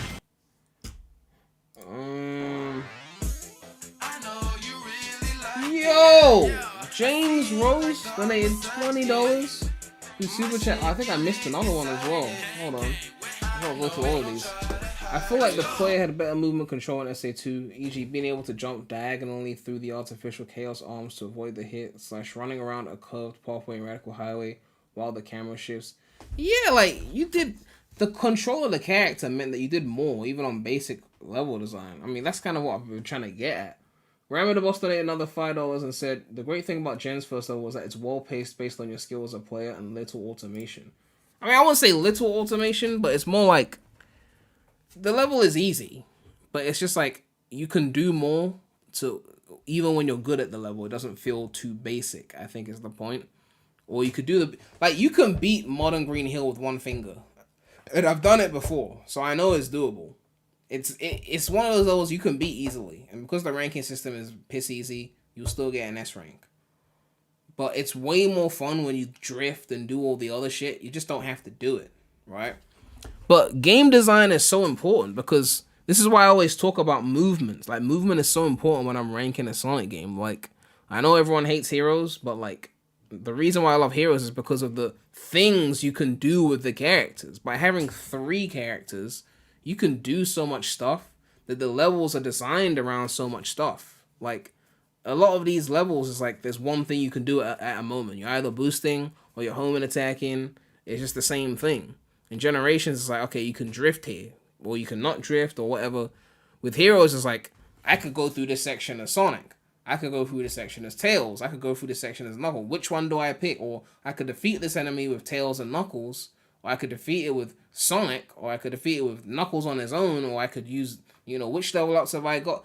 That variety and different ways to tackle things is why I like Heroes so much. Like, there's a canon in Heroes, and depending on which character you go into the canon with, determines where the canon goes. So every canon is like 3 different opportunities, or 3 different paths you could take. And it makes the levels feel way more engaging. That's why when you take a Heroes level and just port it into a boost game, it loses some of its flair. Because it's like, oh, I can't do that thing anymore. I can't do that thing anymore. It's like, it's been simplified. That's why Heroes, to me, is just so unmatched in terms of like what you can do with it, right? the mechanics of the character are so important. So like, I don't think a 3D boost game should exist without the drift. I don't think it should, because the boost is designed to just do one thing, just go forward. When you add the drift, it's like it allows you to do a bit more curvation, right? Without that, it's just it becomes too basic, you know? That's just the way I see it. Make a 30-minute video on why I love heroes. Man, people don't want to see me glaze the goat. They're already tired of that shit, you know? But yeah, mechanics is a big deal. I saw this Riders video in the corner. Like, Riders is a perfect example of this. Like, you compare Riders to Zero Gravity, it's like, it doesn't matter how good the track layouts could be in Zero Gravity. Because of the dumbed down mechanics, Zero Gravity could just not stand next to Riders. Riders' movement and fuel management system was just unmatched. Just unmatched. So when you try and like, Zero Gravity just can't live up to that. It just can't. The system was just so well designed, you know? So mechanics is everything. So going back to the gameplay,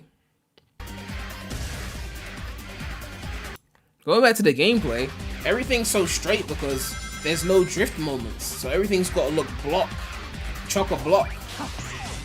There's no light dash. There's no light dash in this section or time that light dash perfectly.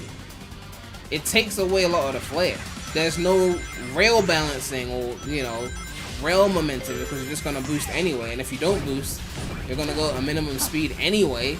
So a section like this, which in SA2, like all these curves, you would have been like bobbing and weaving around the corners. Now you're not doing that. It takes a lot of the, like, Skyrail is a perfect opportunity, right? Or a perfect example. If you were to port Skyrail into Shadow Generations, it would just be a boost fest. You just go into it. This would all just be boost. You'd boost here.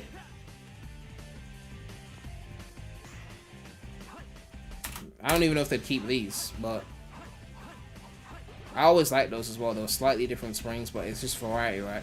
Like, everything will just be boost. There'll be no balancing. Like, every time you get to the corner, no balancing the analog stick, just boost. It would take a lot of the flair out of the level. It's still a simple level, but mechanics. Game plane video. What is that? What is that? What is this? Oh, game explain. You said game plane.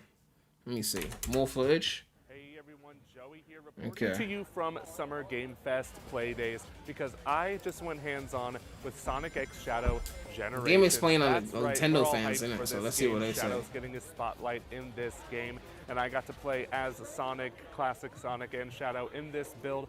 First, let's start with Sonic, because we've all played Sonic Generations before, at least most people watching this have. If you haven't, well, you have something to look forward to. I know I've done comparisons in the past. The game doesn't look that much different from its original version, but honestly, that's just coming from the perspective of watching it on YouTube. Really, the game actually looks quite sharp when you see it in person. It is noticeably sharper than it is. Noticeably sharper? Is he just saying that because it's 4K? Is there some visual enhancement that I'm missing?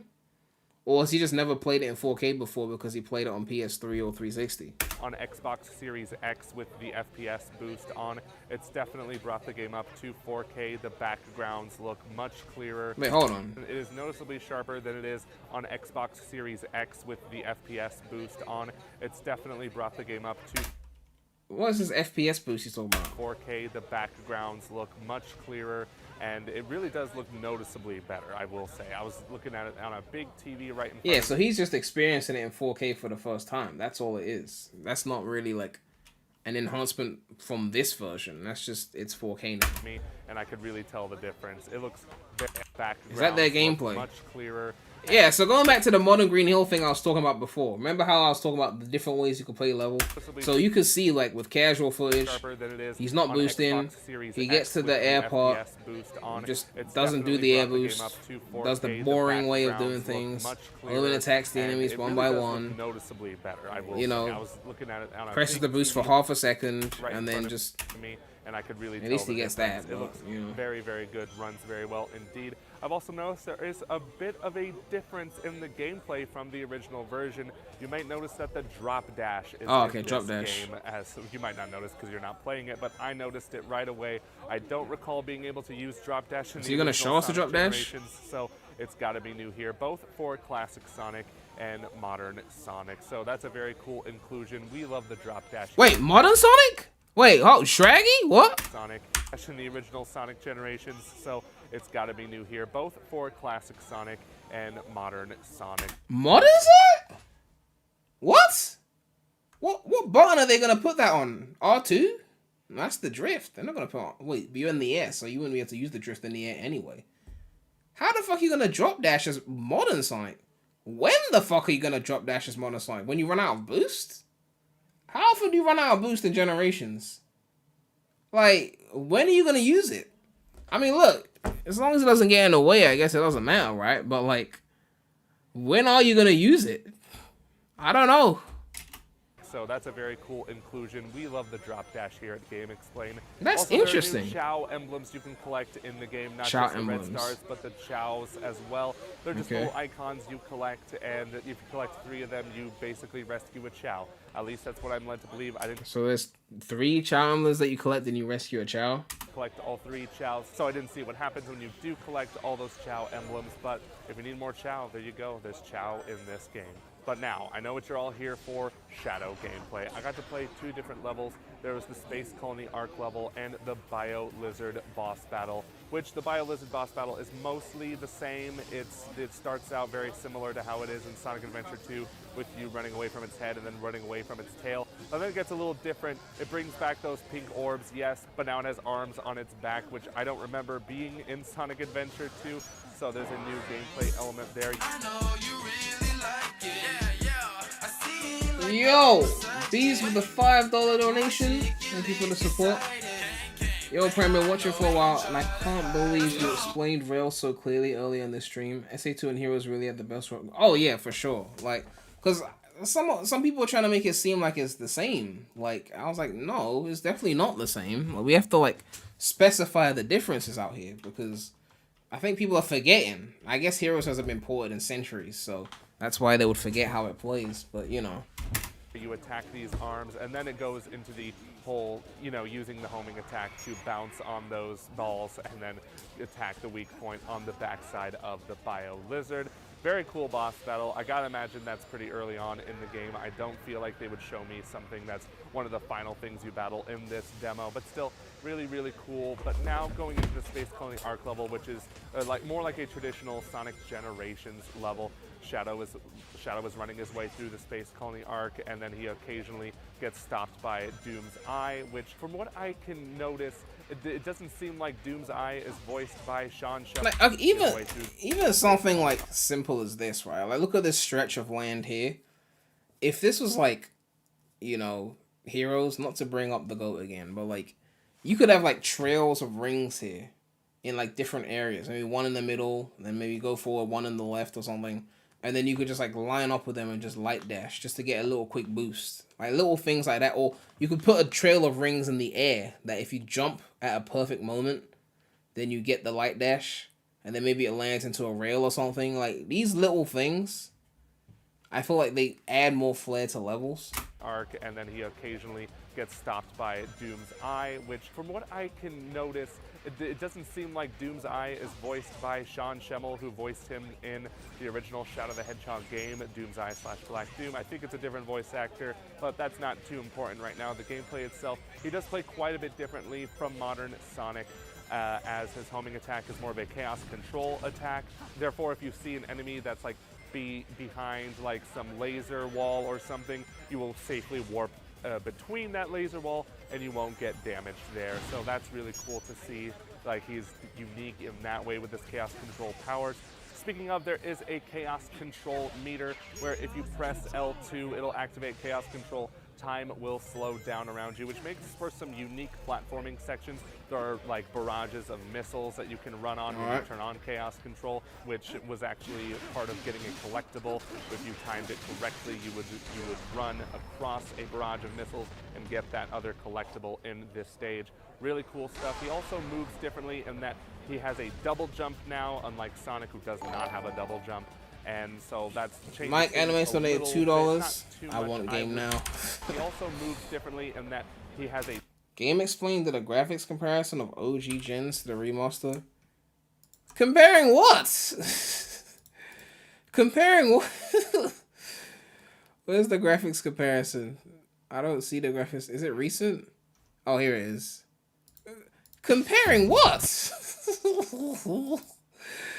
Let's see the comparison. Oh, they're using the console version. Okay, so it's gonna be lower resolution, basically.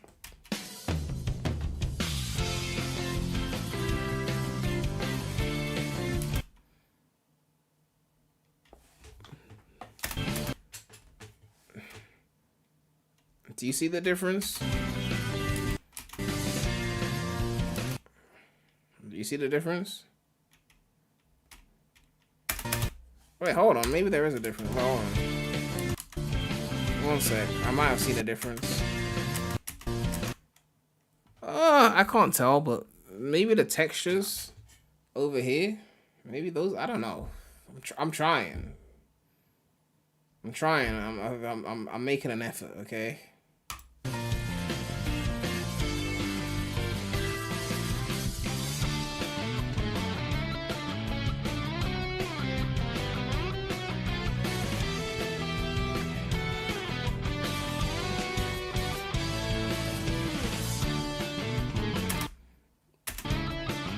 I'm trying. Like, you could have dead or switched these two around. I wouldn't have been able to tell.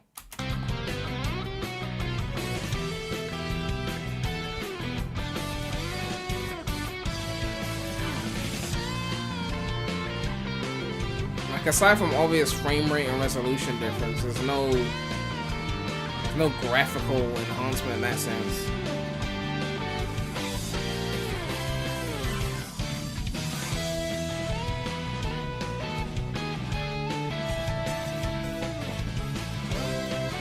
Yeah, I can't act like I see something. Double jump I can't now, do it. unlike Sonic, who does not have a double jump, and so that's Oh, Shadow has a double jump. changes Okay. things a little bit, not too much, I would say.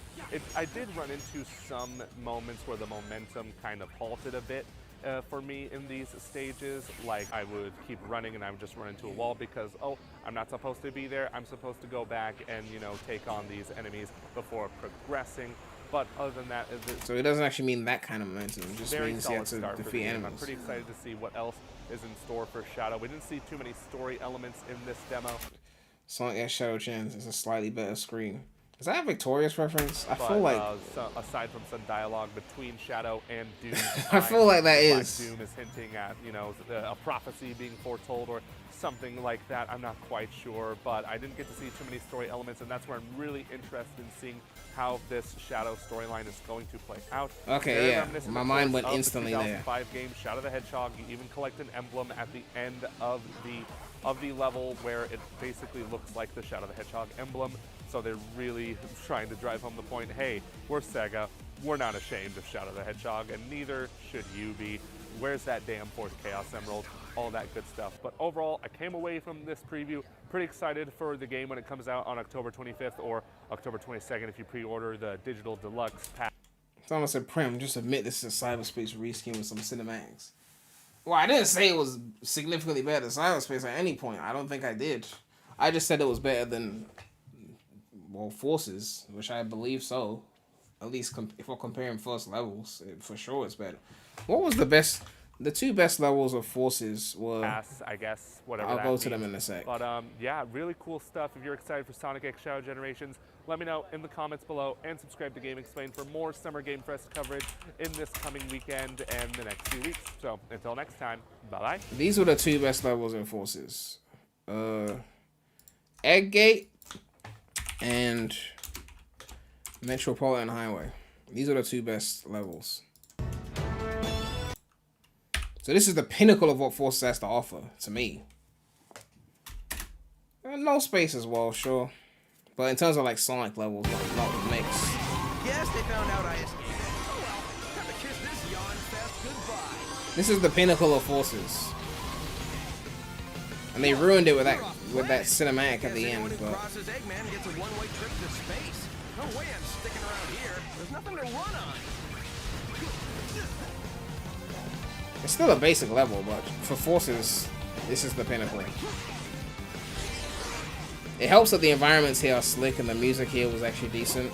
What I liked was these, like, those platforming sections with the steps that go up. You see, yeah, like these ones. So you have to get to the end. If you step on the beginning part, then it goes up and you have to go on them as steps.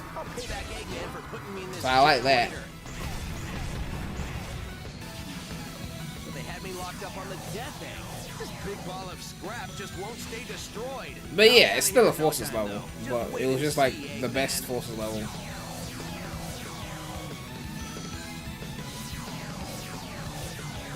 How are you out of boost?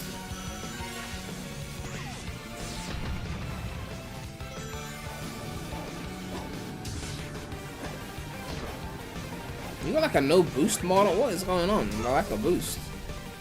So, what's my move? Why would you tell them how to stomp after they were stomping? Swim out into space. I know. We'll just grab a shuttle. The one that came in on must be around here somewhere. I could do with a little space cruise on my way home. I probably could have found a better video of this, but it's too late now. The level was doing so well at this point, like they could have really fleshed it out a bit more, but instead they ruined it with this long ass cinematic that you just don't need to see more than once in your life. And it drags on, like you don't want to see this more than once in your life. Here goes nothing. Just like I don't need to see all this. Oh look, it's cool. He's jumping from ship to ship while I wait for the next basic ass button press every time you play the level.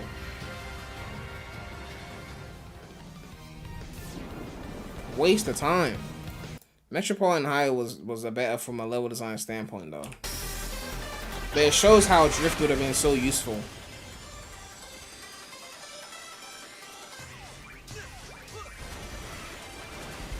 You got the boost into the air, which is a iconic thing when it comes to 3D Sonic. You know, you boost, you get into the air, you use that air momentum to like take a higher path. That's important.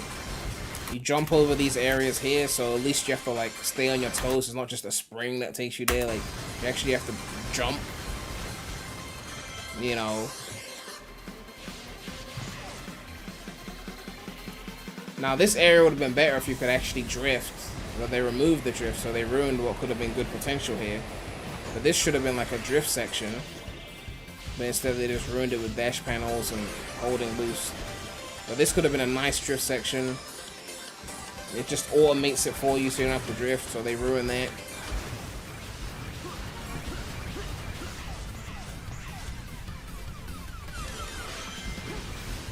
I like these. So you get on the platform and it moves you forward. I like those little platforms. Especially in the later part of the level where they put spikes there so you have to like jump quickly enough. And here you can skip those ones. I think those platforms could work really nicely in 3D as well. If they actually did that, but... Yeah, so there you have the spikes, but you can skip that. So it means you have to be quick on the platform, and otherwise it's going to just send you straight through. I like that. That's fine. Here, that should have been a drift. Imagine if you had to drift, and the corner was like this is what I mean by, like, mechanics, right? So you get to this section here, right? There's a clear bottomless pit. There's no barrier there, right?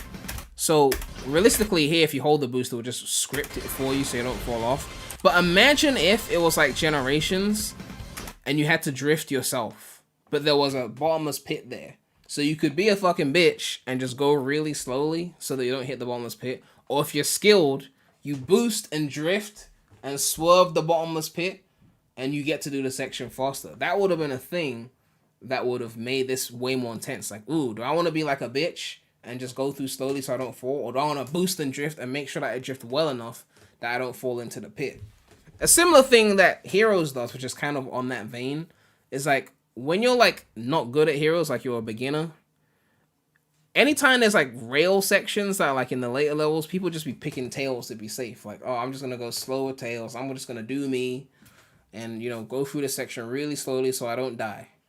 And then when you get a bit more confident at the game, then you just start saying, fuck it, I'm gonna go through Sonic on all these sections. I'm gonna jump through this rainbow ring of Sonic. I'm gonna land on these rails by myself as Sonic. And you take that risk, but you go so much faster and it's so much cooler. And it's like, this is like the things you could be adding to the levels to make them more interesting.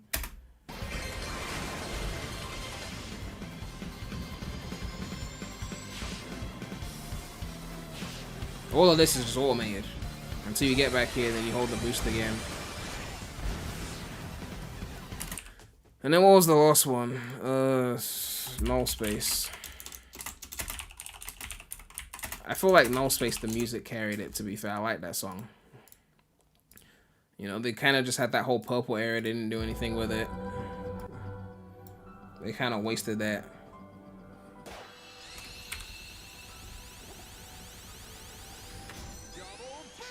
Oh, I forgot about the double boost shit. Oh my god. Cringe. Gens wouldn't even have the balls to do that. Whoa! Gens was still easy relatively though, let's be real. The song kind of carried this level low-key. But it was this is still a top 3 level in Forces though. That alongside Egg Gate and Metropolitan Highway was the top 3. But yeah, all these rails, because they're boost rails, you're not doing too much here. The enemies are pretty simple, that's fine.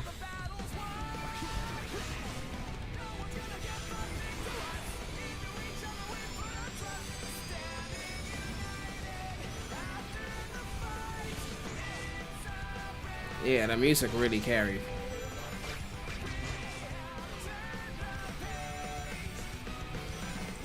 But like, let me give you the perfect example of levels of tech. First, I need to find a basic version of the playthrough. I need someone who just plays Red Mountain like a basic way. 16 years ago. Okay, yeah. 4 minutes. Let's look at that. Red Mountain is one of those levels that when you realize the tech, it's like, this shit is layered. And we don't know how much Sonic Team did that intentionally. They probably didn't, but it worked. You play Red Mountain the basic bitch way, Tails, stop being a bitch.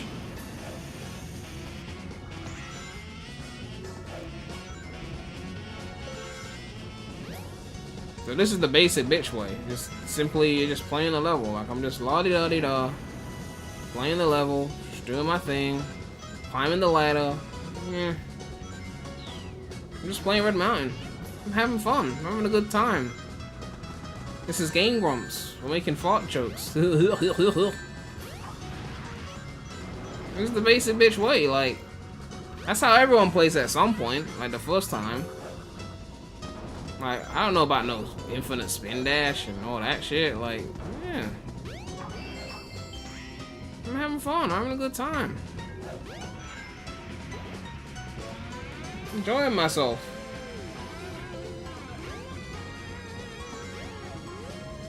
Feels the closest to classic Sonic in 3D.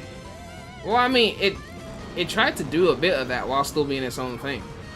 I mean, a lot of these classic fanboys want you know, 3D Sonic to be exactly classic Sonic in 3D. You know, with no homing attacks and 0 splines whatsoever. Oh look, let me just home and attack these enemies. I'm not gonna skip them or anything. Are you crazy? No, I wouldn't do that. I just, you know, why would I do such a thing? Why would I do such a thing? Why?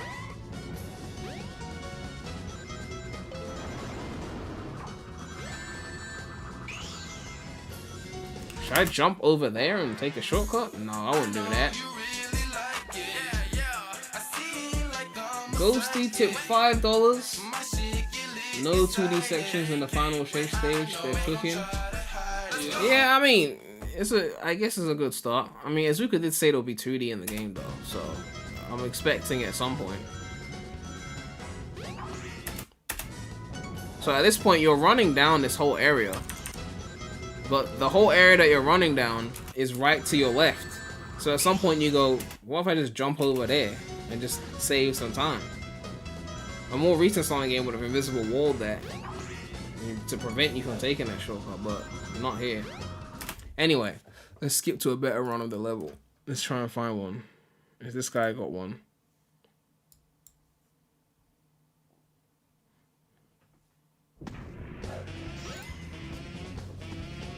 Let's see if he's about that life.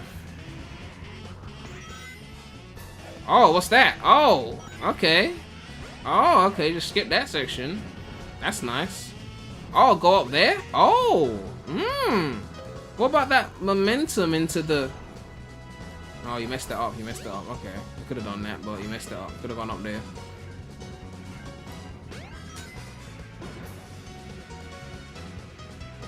What about this section? Platforming? No. Come on. We ain't got time for that. Ain't got time for that. Go up here. Jump on panel number 1 and we'll take you to panels 2 and 3. Homing attack? No. Come on. Why'd I do that? It's a waste of time. Oh, like... What about here? Am I gonna run down the platforms bit by bit? The fuck do you think I'm here for? Like, what? Skip that shit. Straight up. Am I gonna go climb the ladder? No. Skip that shit, man. And they think SA2's got better level design than this? Come on, man. You lucky you got the rail grinding, because, like, if it wasn't for rail grinding, SA2 couldn't even stand next to SA1, man. You lucky you got rail grinding. You lucky you got rail grinding, man, because, like, that shit was fucking cool, man. Rail grinding, that's the one thing that SA1, like, ugh, it's the one thing.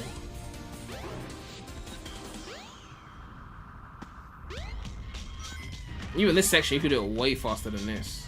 Like, you could go crazy on this platforming. You can really just, like, spin dash skip a lot of this. Okay, he's doing it now. He's doing it now. He's doing a bit more. He's not doing it here, though. He stopped here.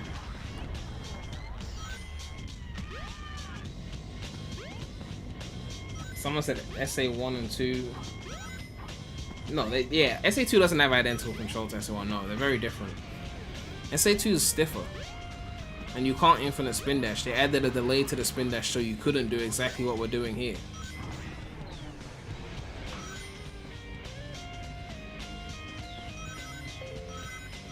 You can do it even faster than this, but this is a decent representation of what I was trying to say.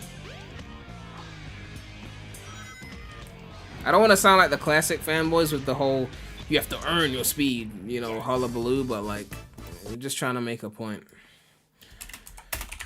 Anyway, is there any new outlets, anything like that? Any new footage, game explain? Who's this? Is this just a re-upload of the same footage? I think these are just re-uploads. I don't see anything new. Ooh, hot garbage. Ooh, some Sonic fans are not gonna like that. Anyway, let's go back.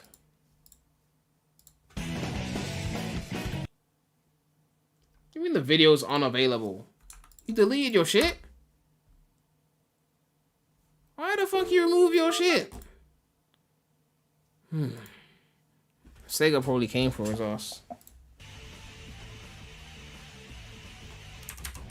Oh yeah, so Skyro. So yeah, in a boost game, all of this would just be boost. No balancing, no nothing. All these sharp turns wouldn't mean a thing. It'd just be boost. Which it takes all of the edge out of it. All of the... I could actually fall off this rail. Like a real life rail. Like if you were really balancing on a rail in real life, you could fall. So you'd have to like keep an eye on your balance so that doesn't happen. Without that, it takes away the edge.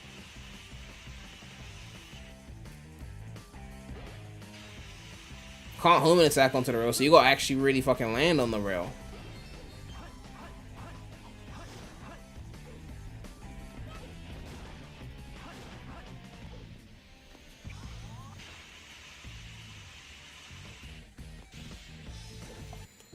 But level design is a fascinating thing at the end of the day.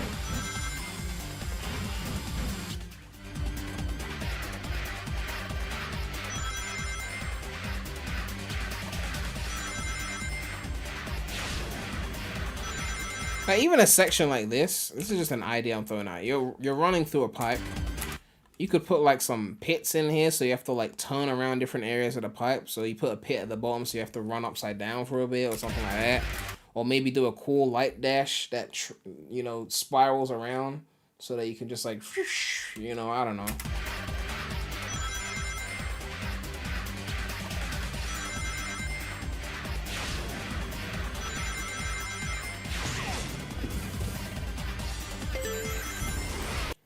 Jaden said my problem isn't linearity, it's more about difficulty and control. Yeah, like I'm not against linear, right? Shit can be linear and fun.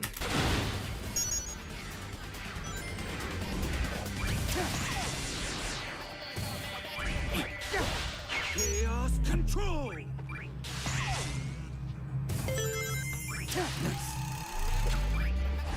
What?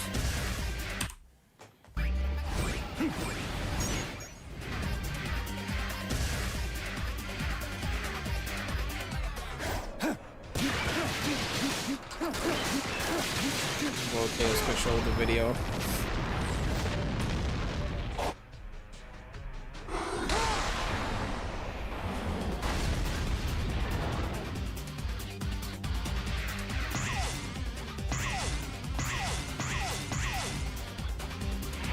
Okay, another thing. So as I keep talking about the things that have been removed, the unleashed QTE panels. I feel like after a certain amount of springs connecting, now we need some panels. Now we need some panels. Like Unleash would have had you on the press this button, press that button, like spice it up a little bit, keep you on your toes, you know.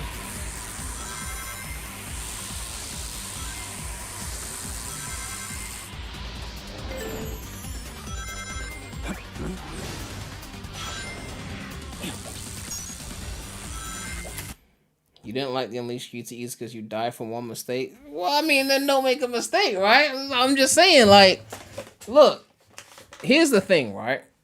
You could, and this is what I'm talking about. When you talk about, like, modern games, they have all these difficulty options and sliders. Like in Spider-Man, they let you skip the puzzles if you don't want to do the puzzles. Why not have, like, a hard mode that has all the rail balancing, the QTE panels, and all the cool little additions that make things harder, and then have like a normal or easy mode that says the rails will just auto play themselves, no momentum needed, no balancing needed, no QTE. Why not have that? And then people can choose. If they don't want to deal with rail balancing, they don't want to deal with QTE, then they just turn it off. They play on an easier difficulty.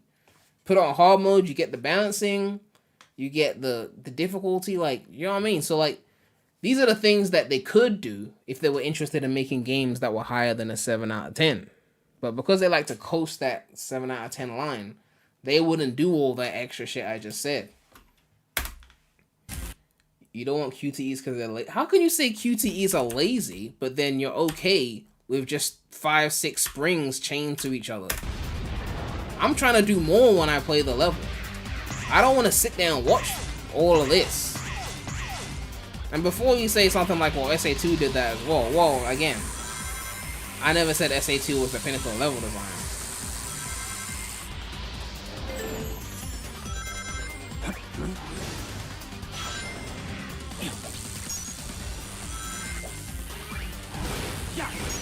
So, like, no QTEs.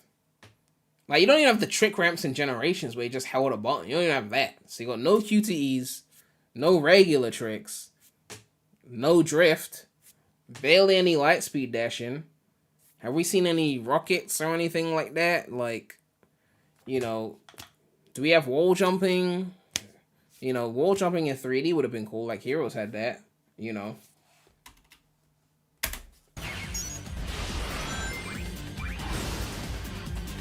We haven't seen any slide sections. They've constantly like stripped the boost of a lot of its additions and made it like the bare minimum. It's like the boost has been flanderized in a way. Wall running too? Like, have we seen any like proper wall running? I don't know, man. I don't know. Let's look at another boost pinnacle level.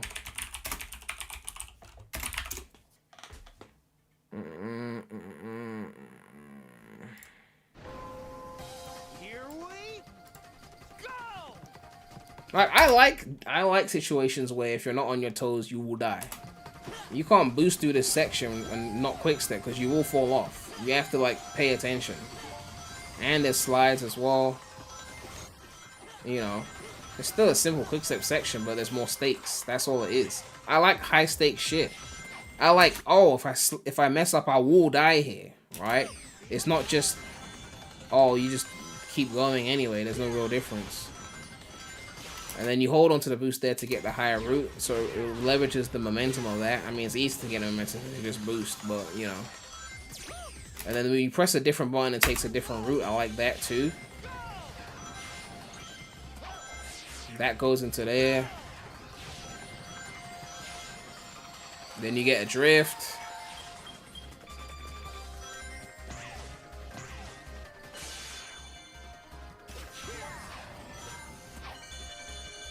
Okay.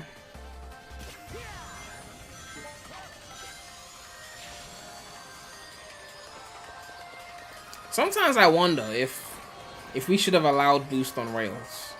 Like, I get that they're boost schemes, but sometimes I wonder, like, was it a good idea to allow constantly boosting on rails? Did we make the rails too OP? If we had limited the amount you could boost on a rail, I don't know. Like, maybe they should have done it like, you can only press it for like half a second on a rail. And then you have to just like balance. I think that ability to hold the boost on the rail really limited what you could do with rails. The frame rate is worse than you remember. I mean, Generations was like this on PS3 as well. The frame rate was slightly higher because they dumbed down the graphics a little bit, but...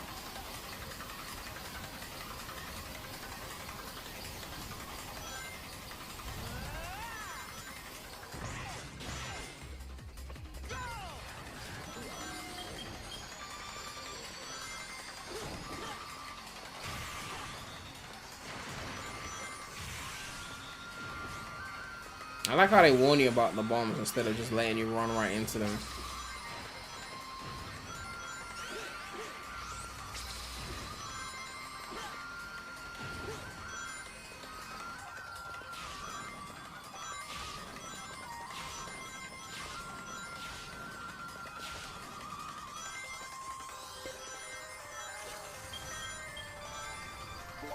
Running on water is always going to be interesting as well. Especially since you gotta like do sharp turns and even drift sometimes.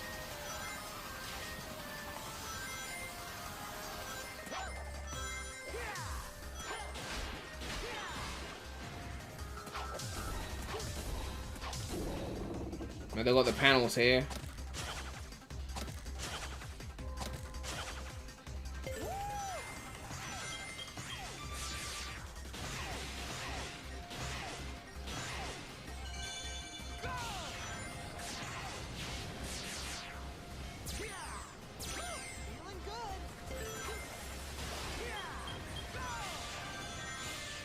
Nice, yay. Upper root. Light dash. Yeah, I don't know what happened to light dashes. They stopped giving a fuck about that shit after a while.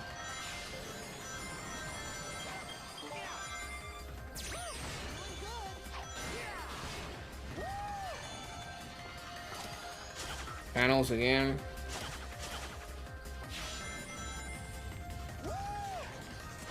Get out before you get crushed.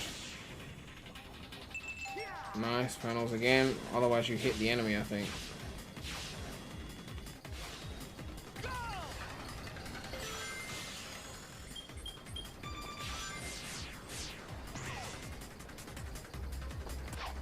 .3D platforming section.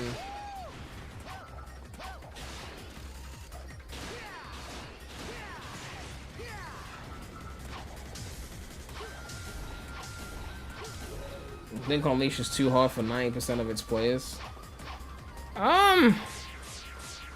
But like, in reality, like, that casual market said this was the highlight of the game. So in reality, what they were struggling on was collecting those werehog medals, right? You know, I don't think they were really like struggling that hard on daytime. They just wanted more of it. And besides, the game is very generous with lives anyway, so realistically, how long are you going to be stuck on a day level? Anyone that was really struggling was probably struggling to get medals on werehog. Or struggling with the frame rate or something.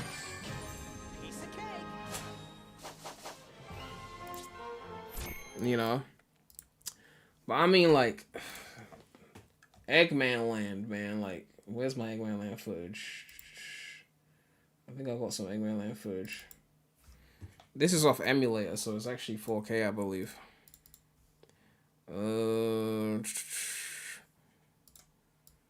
So this is me playing off of the PS3 emulator. Don't hate on my gameplay, okay? Even on Eggman Land, they had many checkpoints before a live super infinitely attack.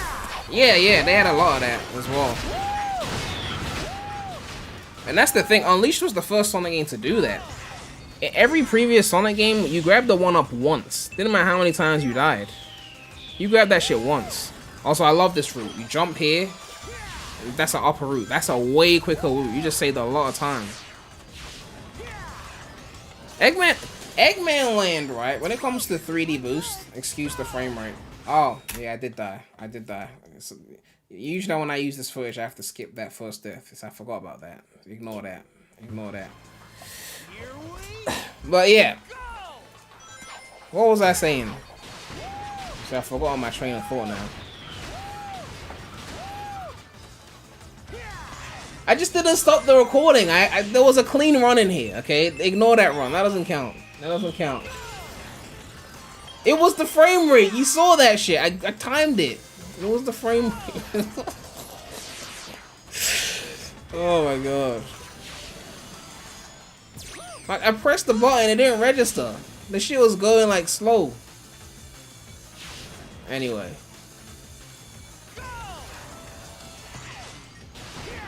Oh yeah, what was I? Yeah, Eggman Land is the pinnacle of 3D Sonic Boost.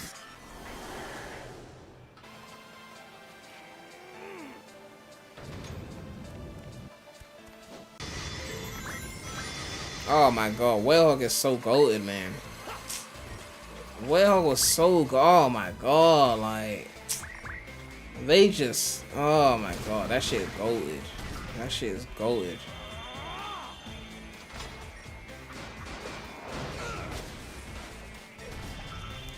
Like, people really want to remove this from the game, like this?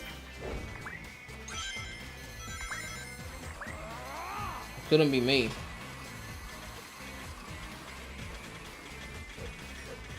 Calling werehog a God of War clone is like calling Sonic a Mario clone. Like, really? It's not even the same thing.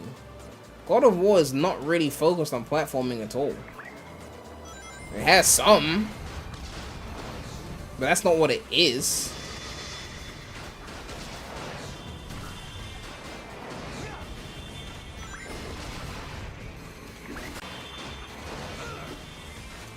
Let me skip the werehog since you lot want to see Day Sonic anyway.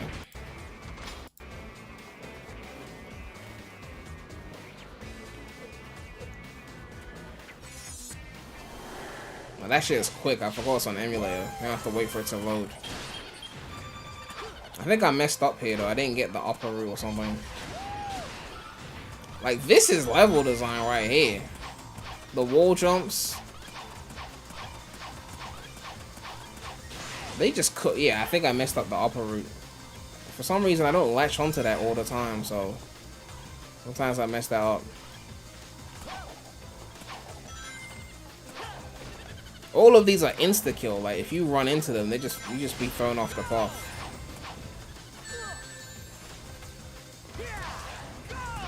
Didn't they make it because God of War was popular? Well, I mean, they made Sonic because they wanted a mascot to rival Mario, so I never said they took no inspiration from God of War. I just said it wasn't a clone.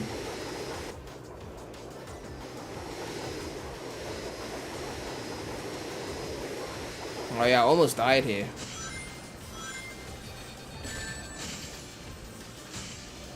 Swerved it.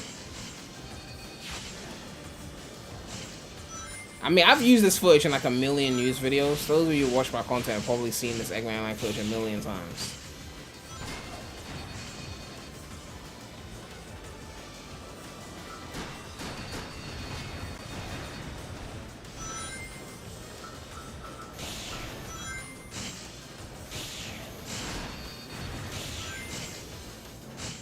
Jump, slide, surprise QTE. Oh, they gave me an easy one.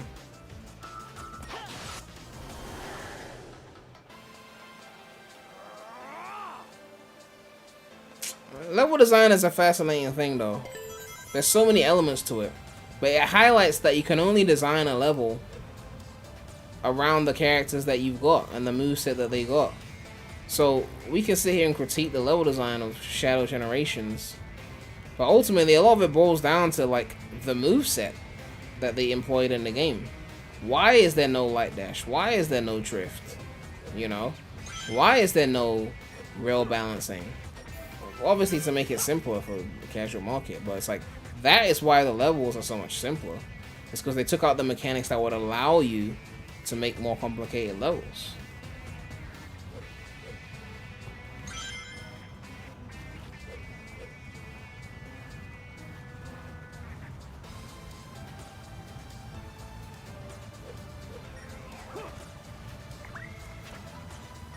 And again, this is why I love Heroes so much. So much variety in the moveset.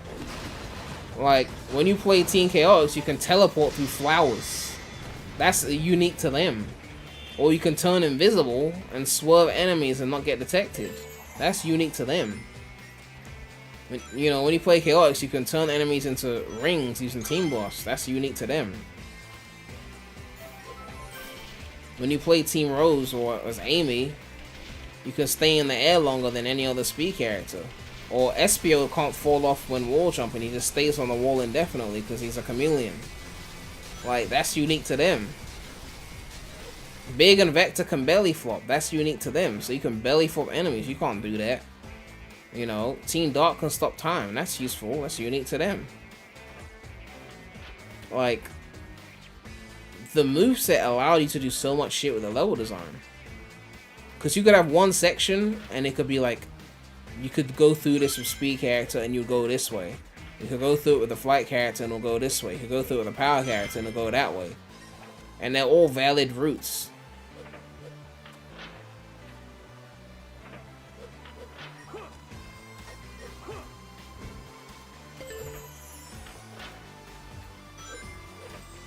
Still have to play the levels 4 times. Oh well, get over it. You could always just play it once. But you want to play Metal Sonic, don't you? So you best get over it.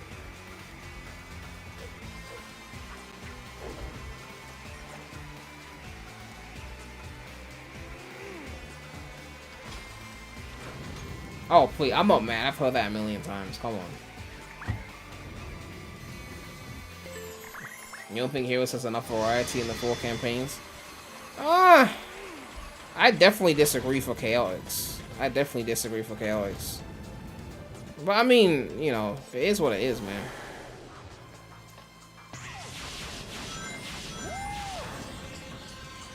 I think people wanted each campaign to be so distinctly different that it felt like entirely different game. But it really is just different difficulty options of the same game. Right? That's all it is. I think people just get upset because they know there's a supersonic ending after all those 4 teams, so they feel like they've been forced to do all of that. It's like I always say this, like if you remove the supersonic ending, then people will just play one team and shut up. If that's what they wanted to do. But because they know there's a supersonic ending, they're like, oh, so you're forcing me to do all of this to get that. It's like, it changes the perception. Instead of seeing the 4 teams as multiple options of the same game, they see it as all of it is a quarter of one playthrough of the game. I love this section. I love this section too.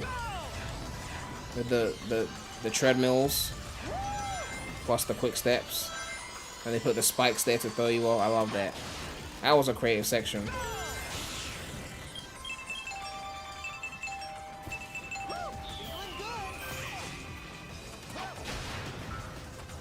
I mistimed that. Platforms that disappear off the... They were cooking so hard, man. They were cooking so hard, man. They put enemies with springs to throw you off. Oh my... They cooked so hard on Eggman Land, man. Like... I fucked that up.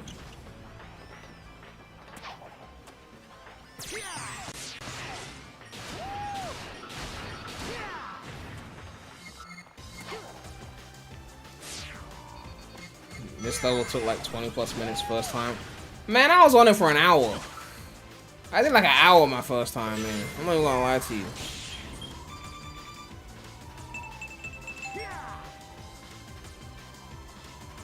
I had to make a night of it. I think I did it on my 21st birthday, actually. It's like, I'm being Eggman Land tonight. I'm a man. It's time. I'm not a man until I do this. Like, losing my virginity, that wasn't making me a man. Beating Eggman Land, that was the makings of a man.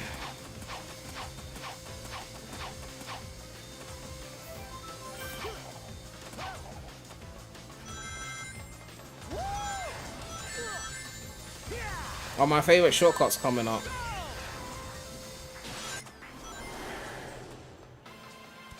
I think it's here. Actually, I don't think we're there. Are we there yet? No, I don't think we're there yet. Yeah, we're not there yet. And someone said, wait, you didn't beat this as a kid? I wasn't a kid when the game came out. Unleashed came out when I was like a teenager. And I didn't have a PS3. Like, 06 and Unleashed, I bought them from my friend who had a PS3 so I could play it at his house. I didn't actually own it. I dashed it to him. So... when I came back, when I was like 17, 18, I bought the PS3 off of him because he was trying to get a PS4. They had just come out. So I bought the PS3 off of him and then actually went back to play the game. Ultimate Despair Bear donated $5. He said, I appreciate your detailed analysis of level design. I agree with everything you said. I just didn't know how to put it into words like you did. Yeah, it's hard to put into words because level design is definitely an interesting topic. There's no one right answer for level design because there are different approaches to level design. Like, I love Heroes level design, but I also love SA1 level design. I also enjoy SA2 level design. I also enjoy Unleash, and they're all different. They have different flavors to them. But it's important to understand why they all work, and the things that did and didn't work, and how much the game mechanics plays into that. You know? Because there's no such thing as amazing level design without moveset that complements it, you know?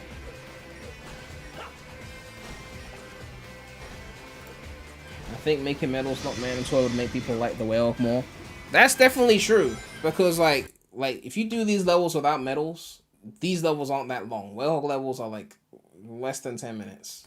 Real talk, the medals make it so much longer. This is my favorite shortcut in the game.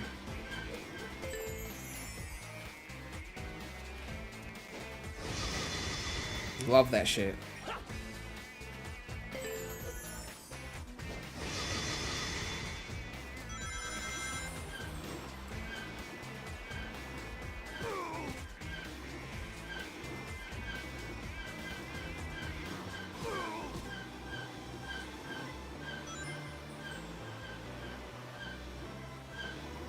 The camera could have messed you up there.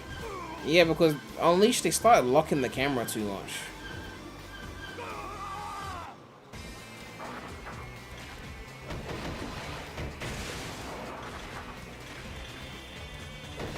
But yeah, if they made an Unleashed remaster and they still wanted to keep the medals, then I guess a compromise could be New Game Plus. Like, once you beat the game once, you just do a New Game Plus playthrough, and you keep all your upgrades and your medals, so you just now just play the levels. That could be a compromise. So once you got your first save file done, you can just New Game Plus it and keep all your upgrades intact.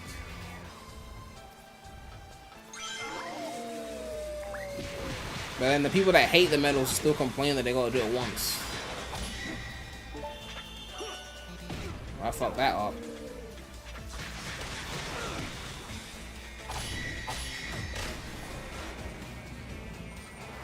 I'm trying to get the QTE because you get so many points for it that it's actually... I fucked that up a lot. I probably cut this out when I'm doing the news videos. I don't use that part. I kept messing up type shit.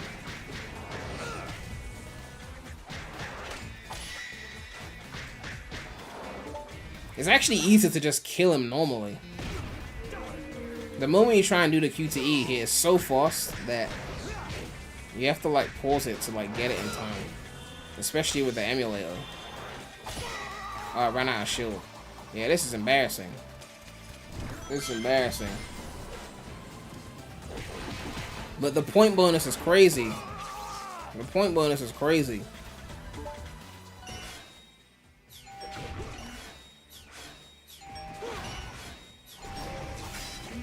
$40,000. I can see why it's so crazy because they give you no time to react to that.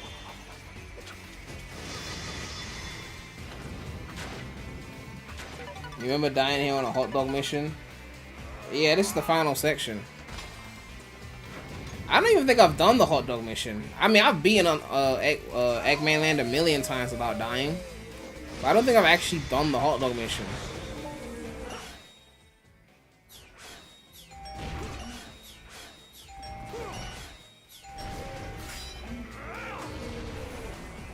Alright, last one.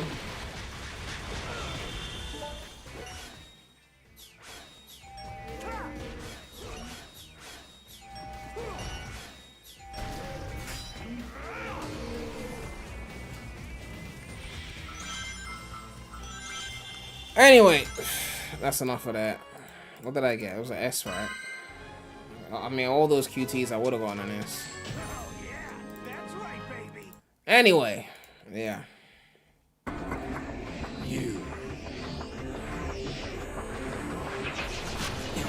Oh yeah, we got other tweets to go through. We got some other pieces of tweets we gotta go through.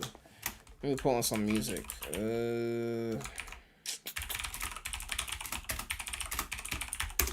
Let me go through White Jungle music. Extended. Actually, let me look at White Jungle quickly, because now it's on my mind. This is the last level we'll look at, okay? No more levels. I know people are sick of that.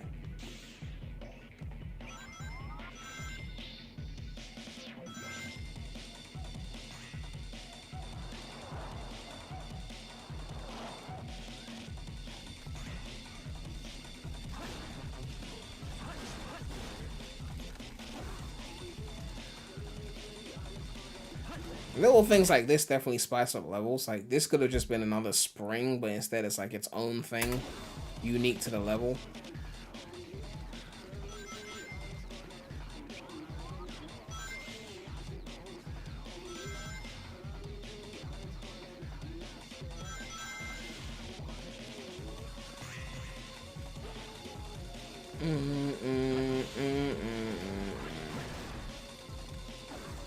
Yeah, I love those pulley things.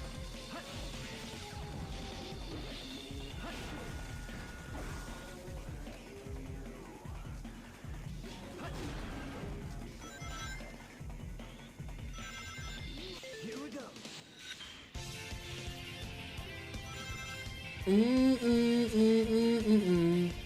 But yeah, most of the SA2 speed levels are pretty simple, besides, again, like Crazy Gadget. Crazy Gadget was the best level in SA2. Yeah, that shit was complicated in a great way. Okay, that's the last level I look at. Crazy Gadget. I have to look at Crazy Gadget. That's just... SA2 cooked at this level, man. They cooked. Okay? They cooked. They cooked.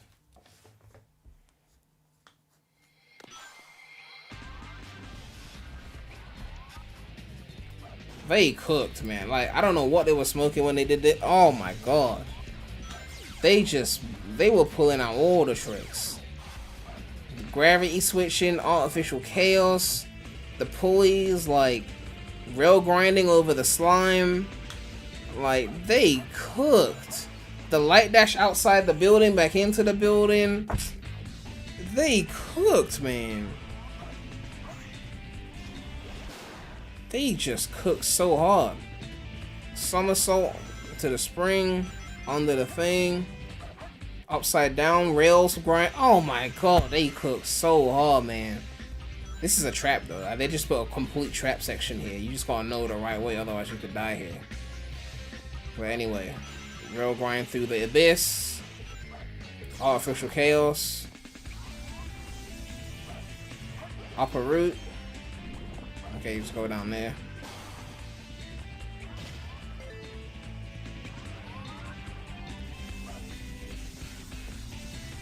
Time the enemy so you don't get shocked. Light dash, which could turn into a bounce bracelet to your doom, but it won't because you timed the light dash properly. They cooked.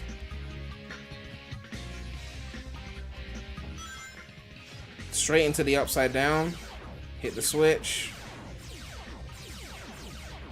Hit the switch. Slide under. Artificial chaos. We could rail grind that as well. Light dash over the abyss of slime, like change gravity. Light dash. Man, they just, oh my god.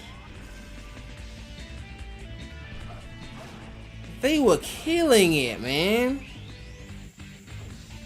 Oh my god, they were killing it. It's like most of SA2 speed levels are just pretty simplistic, relying on the rails and just simple levels, and they were fun levels. But then Crazy Gadget, they were like, okay, what if we actually just like push these people? Like, what if we made them play Tetris in 3D? Okay. What if we just turned the world into Gravity Tetris? Like, they just cooked. My god, they fucking cooked. Like, you're running through Tetris. And you gotta like tweak the gravity just to go through it. Oh my god. So hard they cook. And then you rail grind from one Tetris block to another Tetris block while the gravity skewered to the left. Oh my gosh. Like, you be playing it like, where the fuck am I going? Like, but this shit just worked.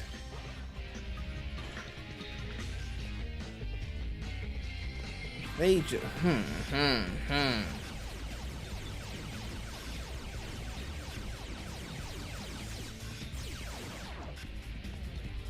Magic hands. Some speedrunners like spin dash through this section, but if you do it too fast, you can actually die. Yes. Yeah, they were on fire when they made that level. That was cool. They were on fire. Anyway, let's play this music while we look at these final tweets. I'm assuming there's no more videos that have come out. We got a few things to talk about before we dip.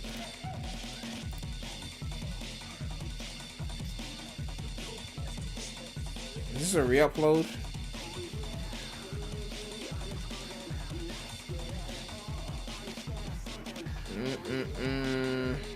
Yeah, I think it's just people talk about the same footage. Alright. Let's go through these tweets. I think we've seen that. Yeah, I think we've seen that already. Oh yeah, we saw the booth. Oh yeah, they said on Monday. People are gonna play the game on Monday, so I think there'll be more footage then as well. This is footage of Westopolis. I think it's just like background footage from the website.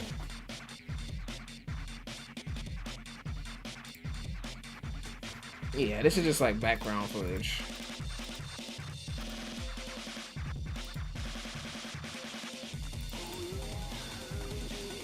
Alright, nothing crazy here. Alright, what else have we got? Oh yeah, Midori was saying some shit. What's this? Fidel, quick thoughts. Let me see. Let's see this.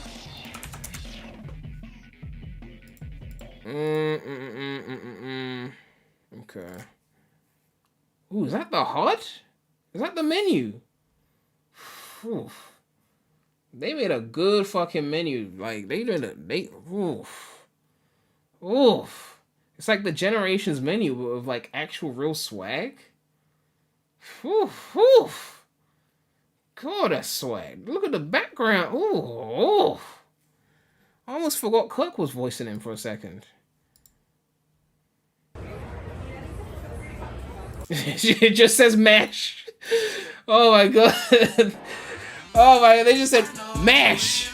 Don't think too hard. Oh my god. Sam Emmy donated $5 and said, on the bright side, it doesn't seem like you can beat shared gens by holding forward and occasionally tapping jump, so it's not as bad as Forces. Yeah, I mean, that shouldn't be the bar though, but yeah, it doesn't seem like it's as bad as Forces, for sure, you know. They just put MASH there. I just find that so funny. Like, you know you're supposed to MASH, but it's just like, just in case it wasn't clear, MASH.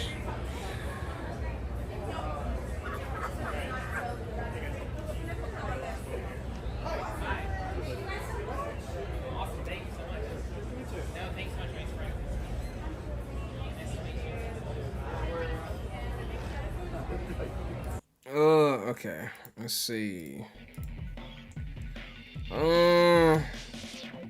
Cinematic fast multi-pass. Okay, not much here. I thought it was like a thread or something, but alright. Let's talk about the Midori shit quickly. They said Midori said some big shit about the Chao. Said the future of Chao starts with Sonic X Chao Generations and Sonic Rumble.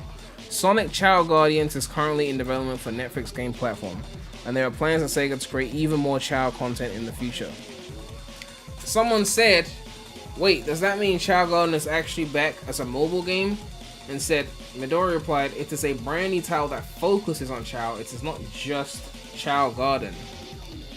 So it's not just it's like a whole Chao game, not just Garden. I don't know what else they're gonna do, but that seems interesting. Why is Kanye trending? It's his birthday. He's 47. Don't worry, he hasn't said anything wild today. But yeah. So it looks like some big deal shit's happening for the Chao. I'm looking forward to seeing what they do with that. I'm looking forward to seeing Rumble. I think we've been through everything. I'm sure more gameplay will show up in the coming days. But yeah. Apparently Modern Sonic's got the drop dash. I want to see how that plays. Fidel mentioned Act 1, so I assume each stage have multiple acts. I mean, it makes sense, right? They wouldn't make all the assets and not reuse them, right? They have to do at least 2 acts, right? Because otherwise the thing's gonna be way too short. You know, it has to be at least 2. I don't know how many areas they are.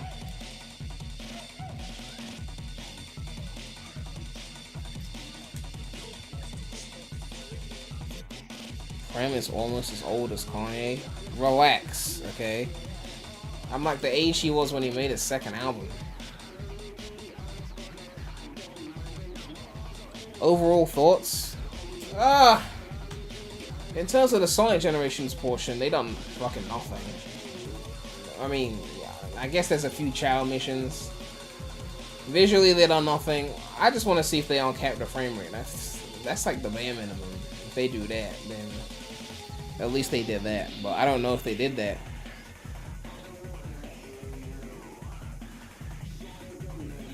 As for Shadow Generations, I mean, level design could be bad, could be worse.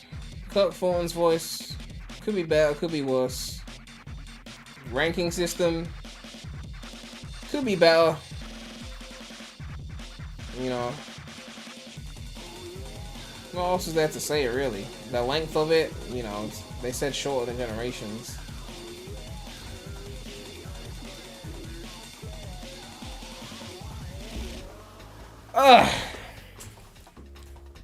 That's pretty much it.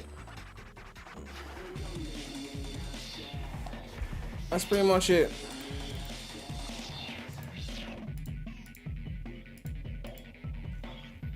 They re-upload that video. They really just eated that video.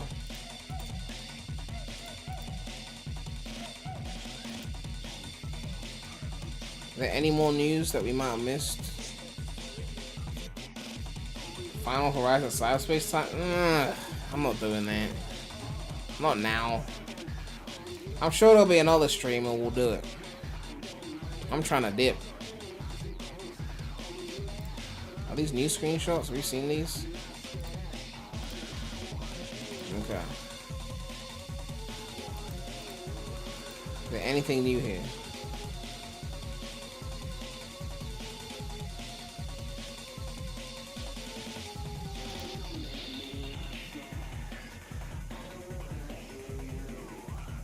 I definitely want to see Kingdom Valley. This is the merch for the game. What was that? Cardboard?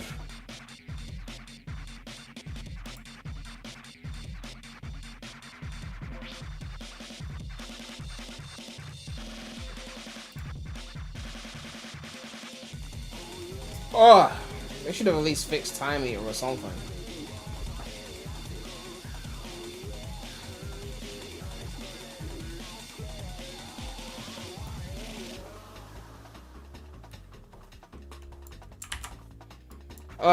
Let me change the song to something more peaceful.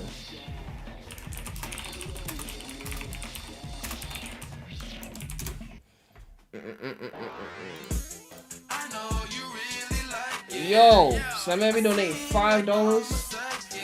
So do nothing with the Generations portion is better than doing another Sonic Colors Ultimate.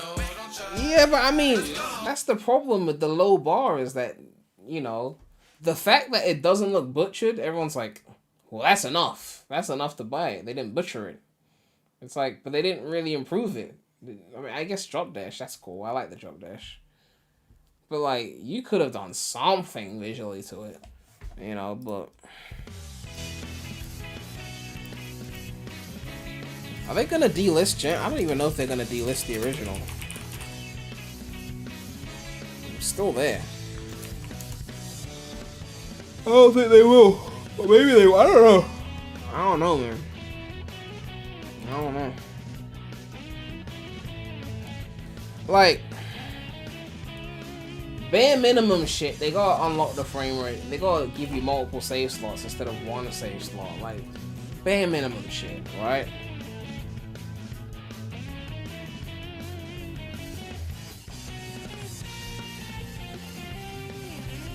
At what point did they delist the classic games during the Origins rollout? I actually have no idea. I'm sure someone in chat knows.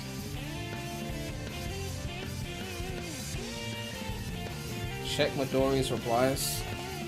Let me see.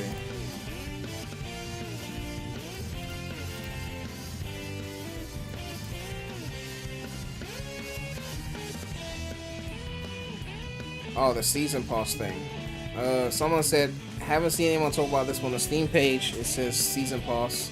Yeah, I definitely saw the season pass thing as well. But I don't know what else they're gonna add. Someone said, noticed that they poured additional levels in a skin a season pass last night. Unlike previous digital deluxe bundles, this one includes stuff that will release months after the game comes out. Season pass would kind of suggest it's intended to be a one-off. Midori responds, this is correct information. It's an initiative of Sega Group to expand the life of a game. Persona 3 Reload is using a similar expansion pass. It's not popular in online discussions, but it's successful for Sega, so we'll continue. Yeah, I mean, I said this before, but like, base generations, the whole point of it is to go through levels in the history of Sonic, right? I said that if you were going to do a re-release of gens, that wasn't the bare minimum, you would add levels that came from the games that came post-generation. So like a Lost World level, a Forces level, a Mania level, a Frontiers level, like that kind of shit. That's what you would do. Now was the time to, now was the excuse to do it, but they didn't. Now was the time to go, let's go in and add those levels. But they didn't do it. It's fine, but I'm just saying, you know. Monica Kuhn donated $2 and said, show us your toilet. I don't know why you want to see that. There's nothing good in there, okay? You know, you might find a copy of Sonic Colors in there, but I'll flush that, don't worry. Has Zippo said anything? We got Midori now, we got Radish. Okay? Until Midori gets sick of us Sonic fans, we're gonna rinse all the news. Oh yeah, Zippo did say F-Zero GX is getting a remake. So, I think remastered actually, I don't know. So, that's gonna be interesting. I mean, I still think F-Zero X was better, but GX was still cool. So, that's interesting for those of you who care about anything that isn't Sonic the Hedgehog. You can take a look at that.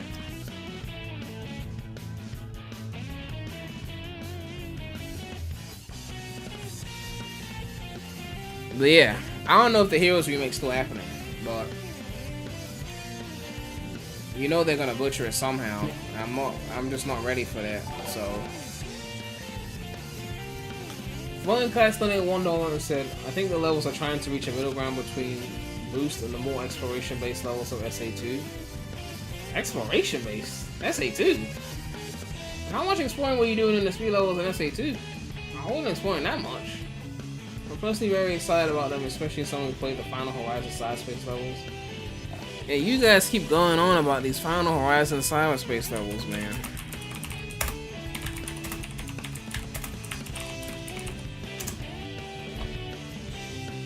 These are the cyberspace levels in Final Horizon. I've already seen them. I looked at a video of it, but I haven't played them because, well, I saw the video. I was like, yeah, it looks cool.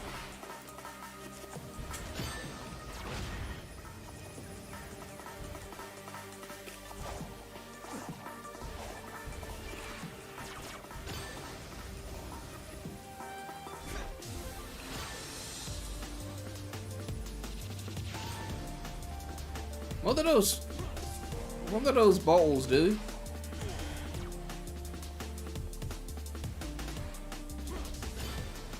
Rocket boost, ah.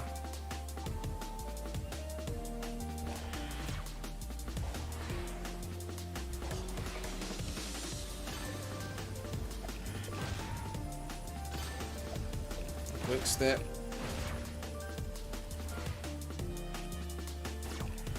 It's so hard to take cyberspace seriously when it's just like a sea of like Green Hill recycling. Chemical plant, Sky saying shh. What if we took a level from Unleashed, but then made it Green Hill instead?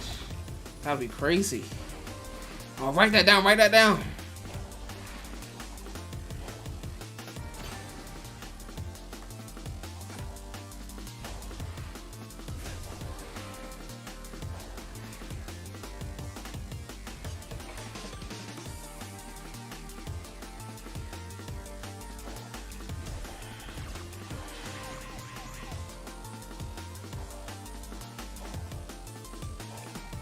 Like, I like that there's more platforming here.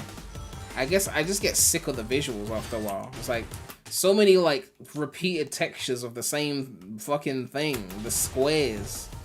And my eyes are bored.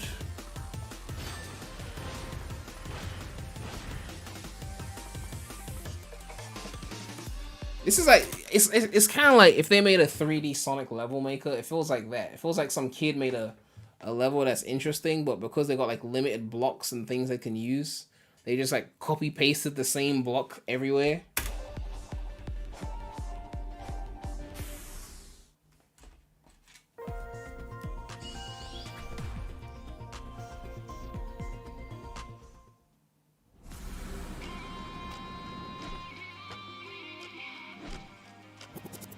Another Green Hill.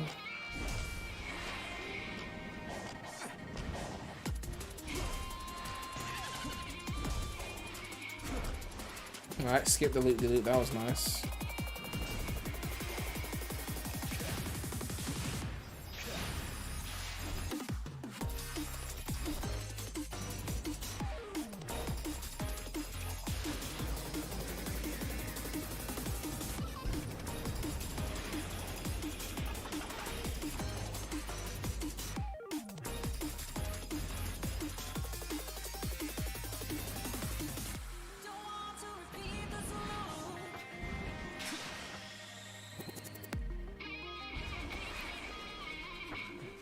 These levels are cool. For Frontier standards, for cyberspace standards, these are higher.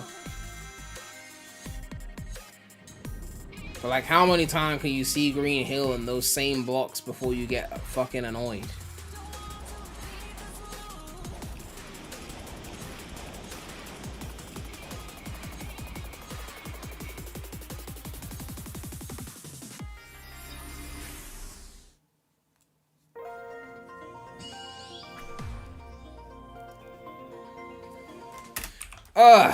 Let me see.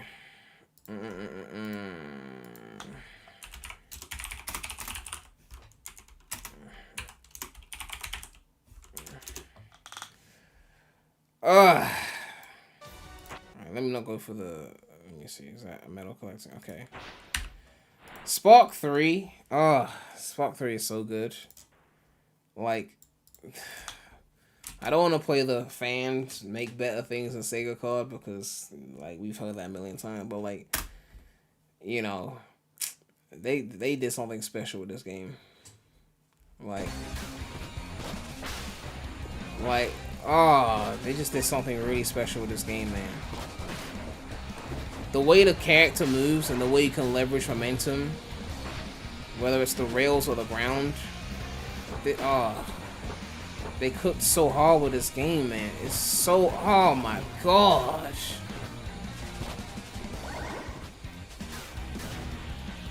They cooked so hard. And then you run on the wall, oh my god. Oh my god. Air boost. Or air dash, sorry.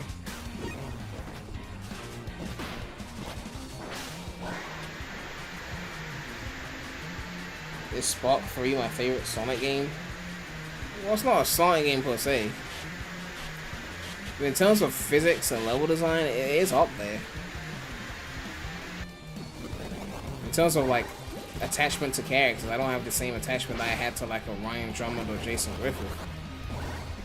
But in terms of, like, movement and level design, like, this is some of the best.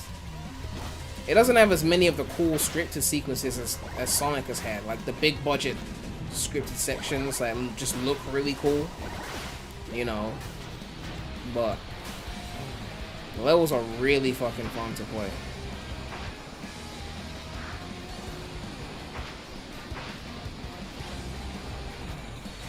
That momentum you get after you come off the rail is crazy.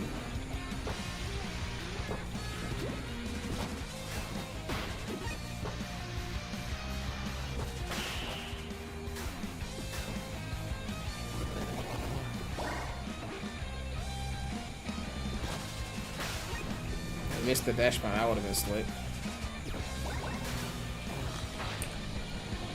And then you got, what's it called? Historia, which was the first one, this one. Oh, this song was crazy too. The simple shit like that, you could do this in Heroes as well. Not as elegantly, but like, go off with the stair rails and then use the momentum to go up.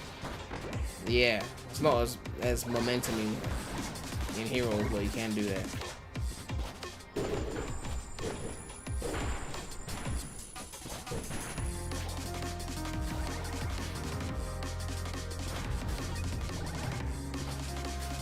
And the wall, 3D wall running, man. Like, why aren't we doing this in Sonic?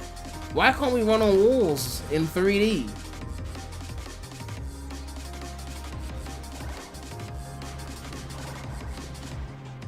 It is just a speed section.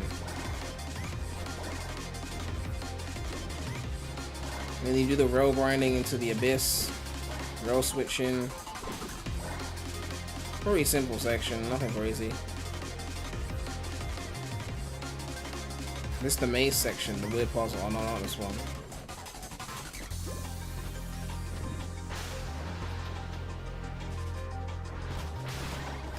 The movement is what makes it so special.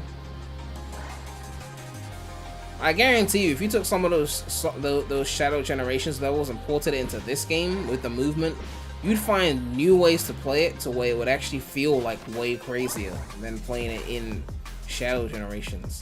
Movement is so important to your game.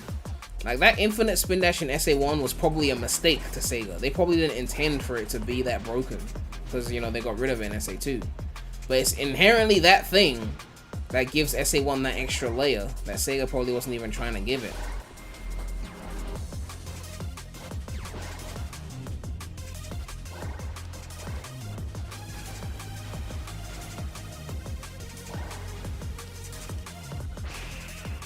But you wouldn't be playing as a Sonic character? Oh, my bad, I forgot. How could I forget such a thing? Ignore what I said.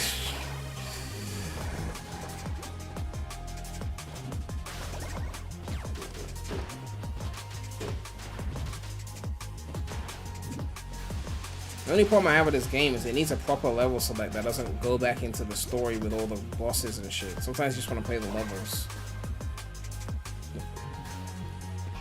Oh yeah, this is the puzzle area, yeah.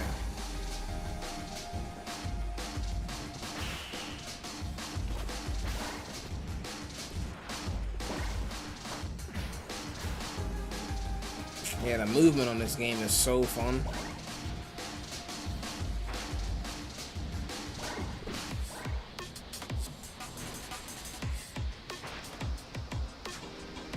Yeah, I'm not playing Spark Bradley. I don't want to piss off the viewers by playing something that's not Sonic.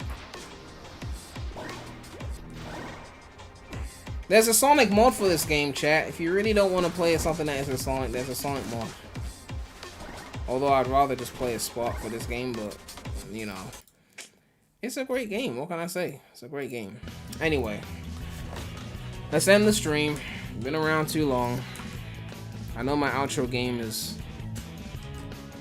the greatest, but why do you guys like this game so much? Sure, the movement is nice, but the levels are so basic. What's your favorite Sonic game then, since our shit's too basic? Why don't we, let's hear your favorite levels and shit then.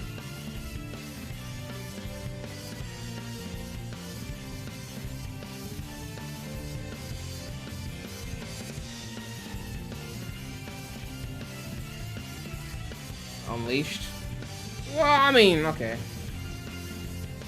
Unleashed isn't significantly more complicated than Spark 3 though. I wouldn't say that. It does have the QTEs though, that spices things up. But I wouldn't say significantly more complicated, no. At least not with the day stages, not until like Autobot area.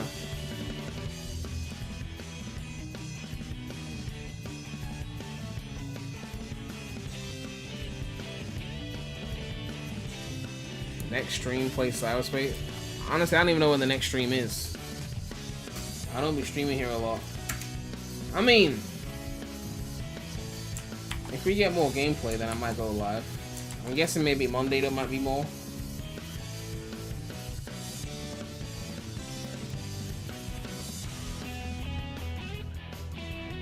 Spark 3 just isn't as engaging. I hope you've played it and not just saying that. Well, everyone's entitled to their opinion. I mean, as much as there's a lot of science to level design, there's also subjectivity, right? Like, a lot of Sonic fans hate those rooms in Heroes and even Rush, and sometimes 06, where you gotta defeat enemies to progress, but I love those rooms. There's subjectivity involved, you know? Level design is like a flavor, it's a style. And certain people like certain things. Some people hate the QTEs and Unleashed with a fiery passion and wish they weren't there. I vehemently disagree. So like, there's no one definitive perfect level design, right? I can only tell you what I like.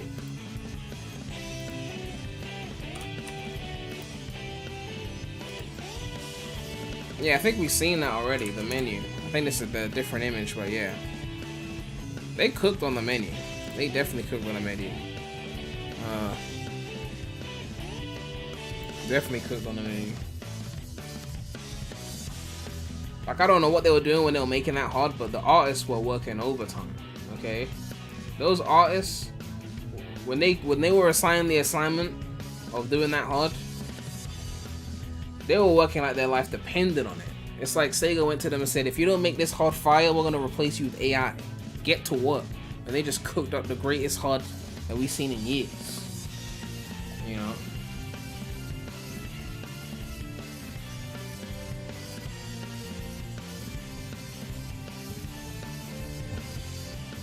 But that shit was... Where's that shit? Where's the HUD? Did I already close it? That shit was crazy. Oh, they deleted their video. Okay, yeah. The other gameplay didn't show the HUD. They deleted their video, so I'm not gonna see it anymore. You have to review on my stream to see it. But they understood that shit. That assignment, like, they were on point.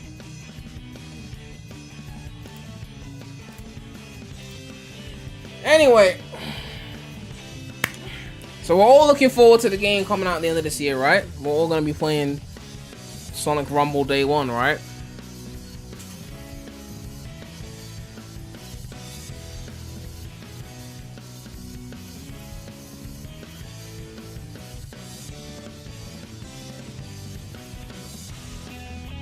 Am I getting early access? Sega don't like me, please. Oh, I ain't getting no early shit, please.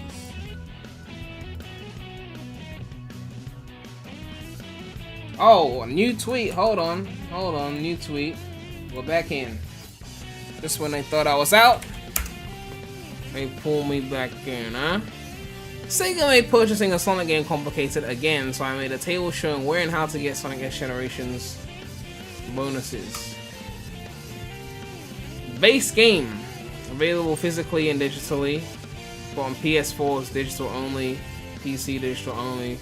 Adventure skin, pre-order that bitch. Robotnik's journal. What does the yellow mean? Physical edition? Yeah, the journal is actually physical. It's not a digital journal, so you have to buy the game physically for that.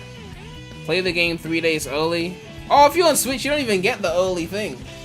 If you're on Switch, you're playing the game 3 days late and with half the frame rate. Get fucked. Oh, yeah, you ain't getting that. But you need the digital deluxe for that anyway, so if you're not getting that, you won't get that. New Shadow character skin. What do you mean new Shadow? Isn't that the Terrio skin? Why is Terrio separate from new Shadow character skin? What other skin is there that isn't the Terrio skin? What are they talking about? What's the new Shadow character skin? What? This Terrios is separate from that. What is he talking about?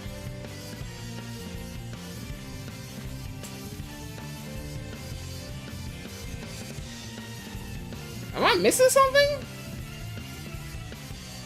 What this? Unless they got like SA2 model shadow in there, like a low poly shadow as well.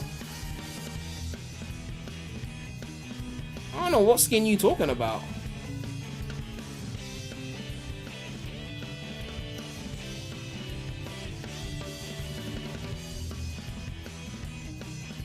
We're getting a new shadow skin and stage. No, they did say something like that, didn't they? So we don't know what the skin is, basically. I'm guessing it should be like SA2 shadow or some shit like that. I don't know.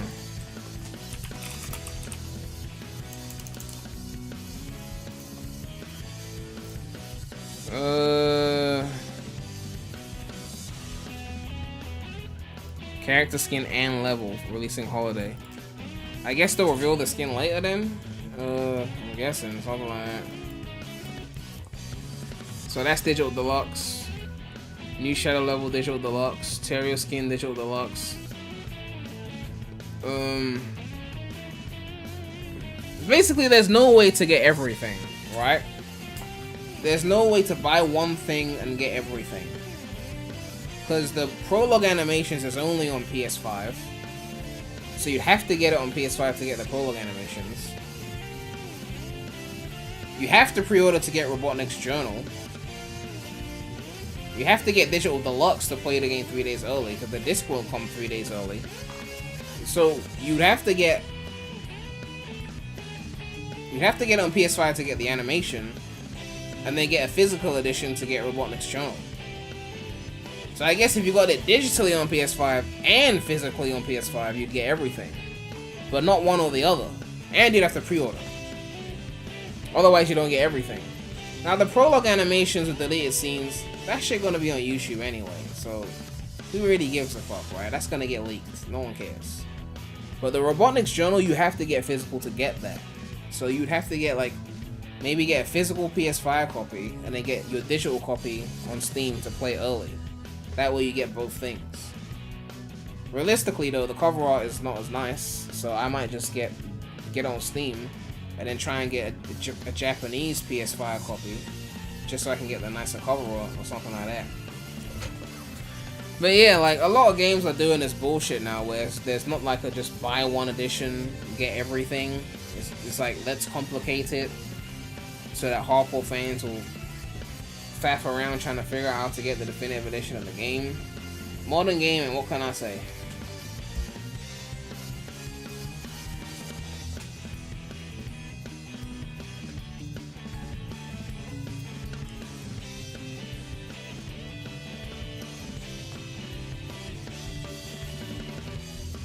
But yeah, that's modern gaming for you.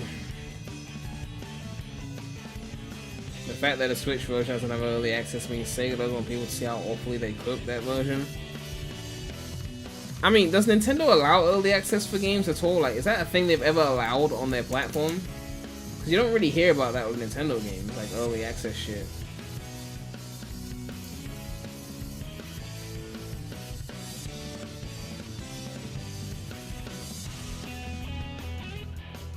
Nintendo does not allow that.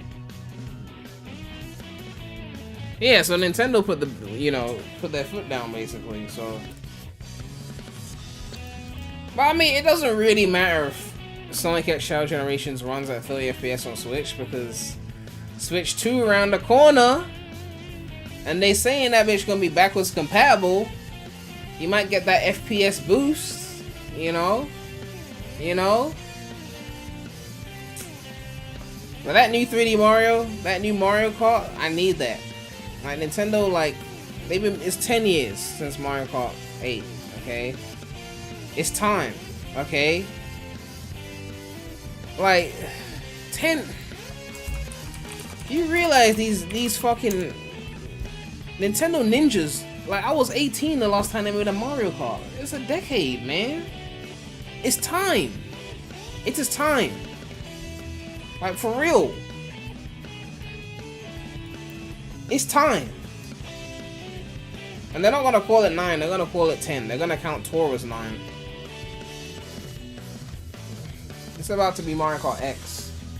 And they better not fuck it up. The graphics better be pushing the Switch 2 to its limits, while still with at least 60 FPS. No 30.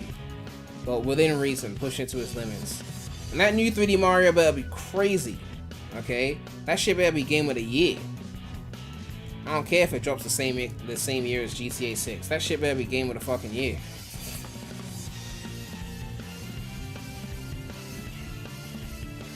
You got info on the new Mario Kart? Really? Hit me on Discord if it's private info because I need to hear something. I need to know that something's going on with that because, like, they better not fuck that shit up.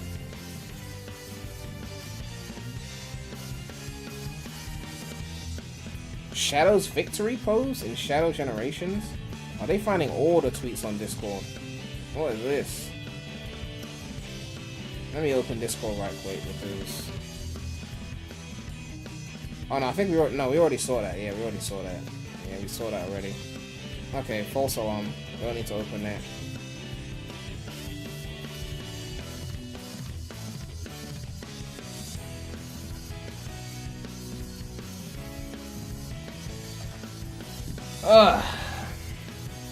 Anyway, before I keep rambling, how are you feeling about Shadow Generations out of 10? What do you think it is so far?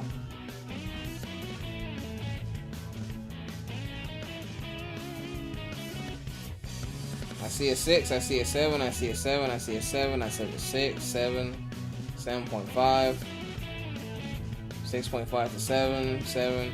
So we are on the same page then. It's around that 7 out of 10 area that they like to post on. Okay, we saw an 8, a few 8s. 4 to 7, someone gave it a 10.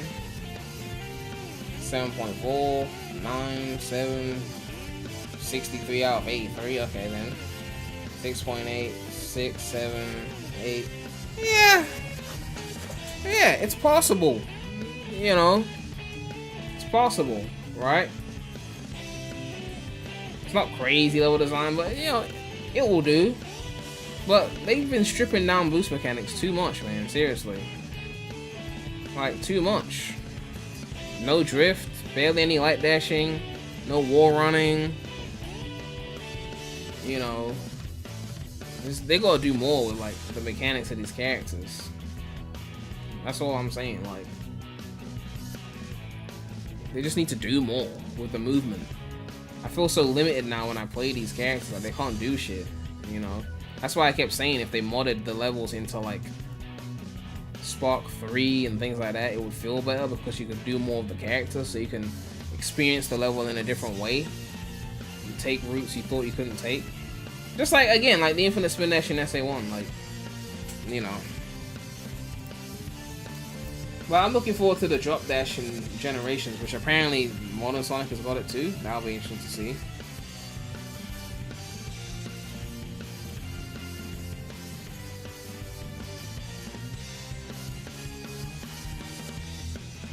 Back on the subject of Mario Kart, I'm definitely a tour denier. What is a tour denier? You don't believe tour exists? What the fuck is a tour denier?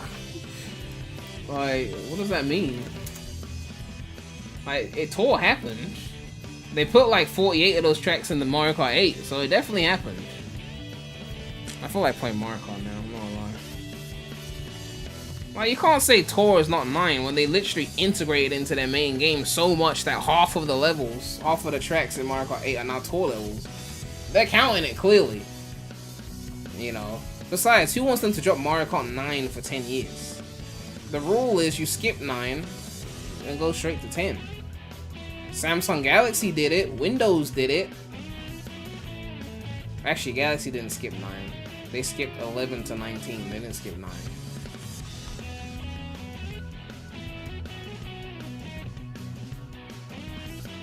Yeah, Apple did it. Yeah, just skip 9. No one wants a decade of Mario Kart 9. It feels so incomplete. Round it off to 10.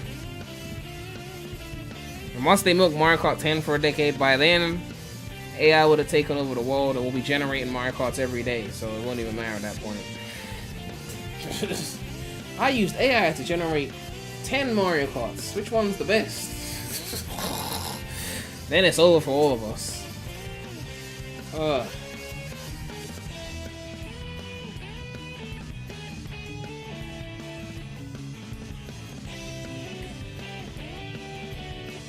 When am I streaming Mario Kart 8? I don't know when I'm streaming Mario Kart 8. But you can always check out the non-Sonic channel for non-Sonic content. There's some Mario Kart content there. I did all the DLC. These are some good videos you could check out if you want to see that. You know.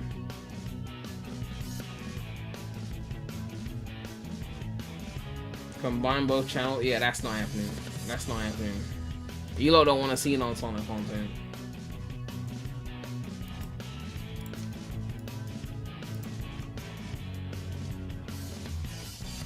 Will I stream the Xbox showcase? That's a non-Sonic event, so that will be on Premulous. If it's not Sonic, then it's gonna be on Premulous. So I'll stream it over there. Man, stop saying Tour ain't Mario Kart 9. Okay? Like, listen. Where's the Mario Kart 8? See, now I'm talking about non-Sonic content.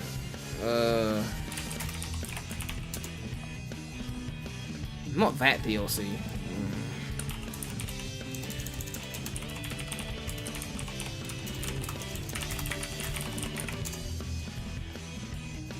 Where's the first reveal trailer for Booster Pulse Pass? They highlighted Tour as one of the games. They put it on the list, right? They put it there with everything else. Like, this is Mario Kart 1. This is Mario Kart 2. Super Circuit and Double Dash are 3 and 4. I don't know which one came first, I've forgotten. They came close to each other. DS is 5. Wii is 6. 3DS is 7. Wii U is 8. They put Tor there. They said across. They themselves put Tor there.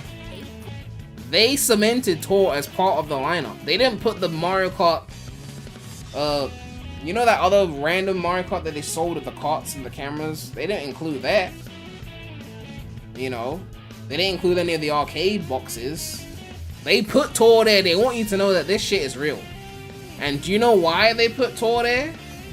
Because Tor is bigger than all the other Mario Karts in terms of the money, right? And let me tell you why. Well, you know it's got like gacha mechanics, right? Look at the votes on this game. 2.1 million reviews. That's how many people reviewed it. 100 million downloads. This is the biggest Mario Kart game ever. Now, of course, it's free to download. So, of course, it's going to be the biggest. But this was a moneymaker for them, right? Because 100 million downloads and they're squeezing you, juicing the fuck out of you with those microtransactions and gambling mechanics. This is just Android. This doesn't even include iPhone.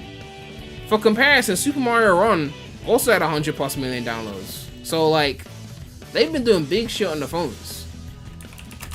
Let's see App Store. 1 million reviews on the App Store. I don't know if Apple shows downloads though. Apple, they like to hide all their data and shit, so you're gonna be seeing shit. They gotta be secretive with everything like so. But yeah, Tor was huge for them. The money they made off of Tor. That's why they put all the Tor tracks in Mario Kart 8.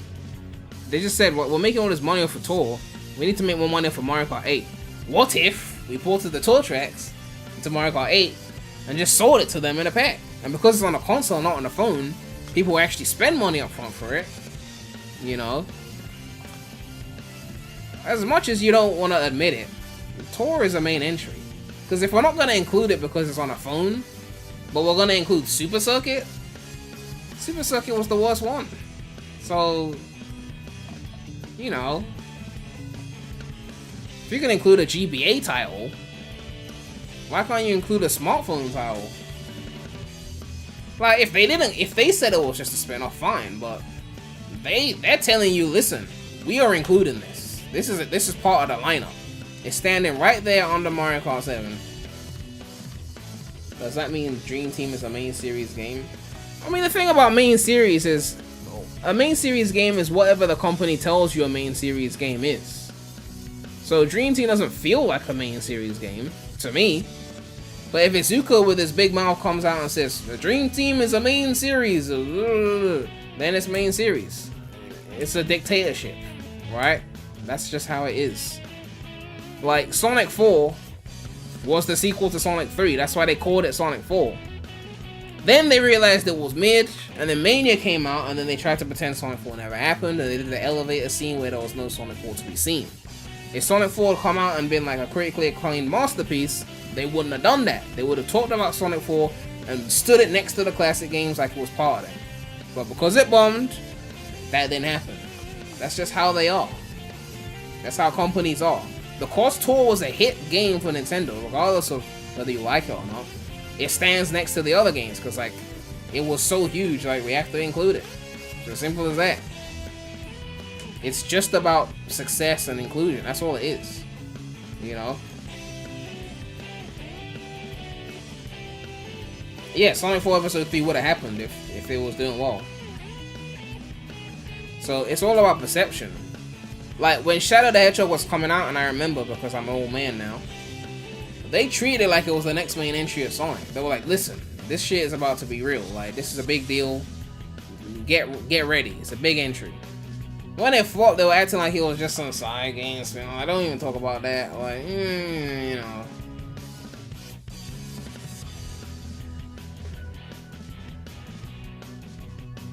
People forget that Colors was originally a spin-off title until it made so much money. Really? How was it a spin-off? It wasn't a storybook. I mean, it was the B team, but still.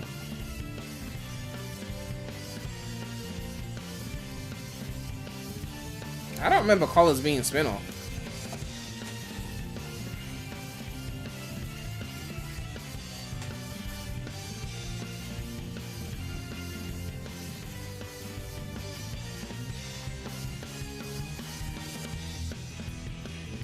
In 2010, they weren't treating it as main series. They were saying Sonic 4 was the main game, and this is just something for the Wii audience.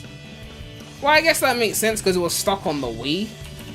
Whereas Sonic 4, they put that on everything.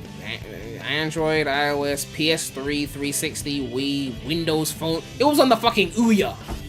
Ouya. Who the fuck bought those things? Did you buy one of these things? But it was on it. Sega really believed, because you Western Sonic fans dick ride the fuck out of classic Sonic, Sega really believed they were just gonna pump this out and it was gonna take over the Sonic space. It was just gonna do so well that they were really like, oh, we'll just put colors on the Wii and call it a day. Like, but Sonic 4, that's the big one. We'll bring in the classics back. Oh, we're gonna make so much money. Oh, they really thought, you know, they really thought. Oh god, they really thought. Cause like, why wasn't Colors multiplayer? It wasn't a motion control game. You could have put Colors on PS3 and 360. Well, you know.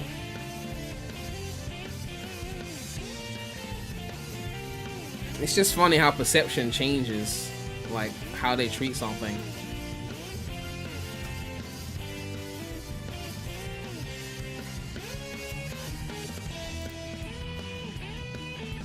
Anyway, this outro has gone on long enough.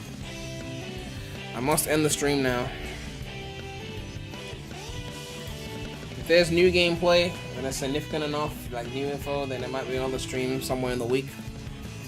Otherwise, you'll see me again, I don't know when. Make sure to like, comment, subscribe, hit that bell! More content coming whenever.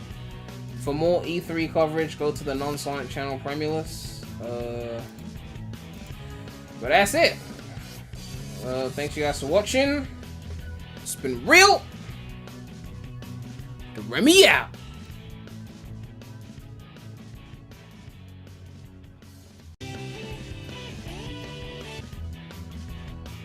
I'm that. Thanks you guys for watching. It's been real. The Remy out.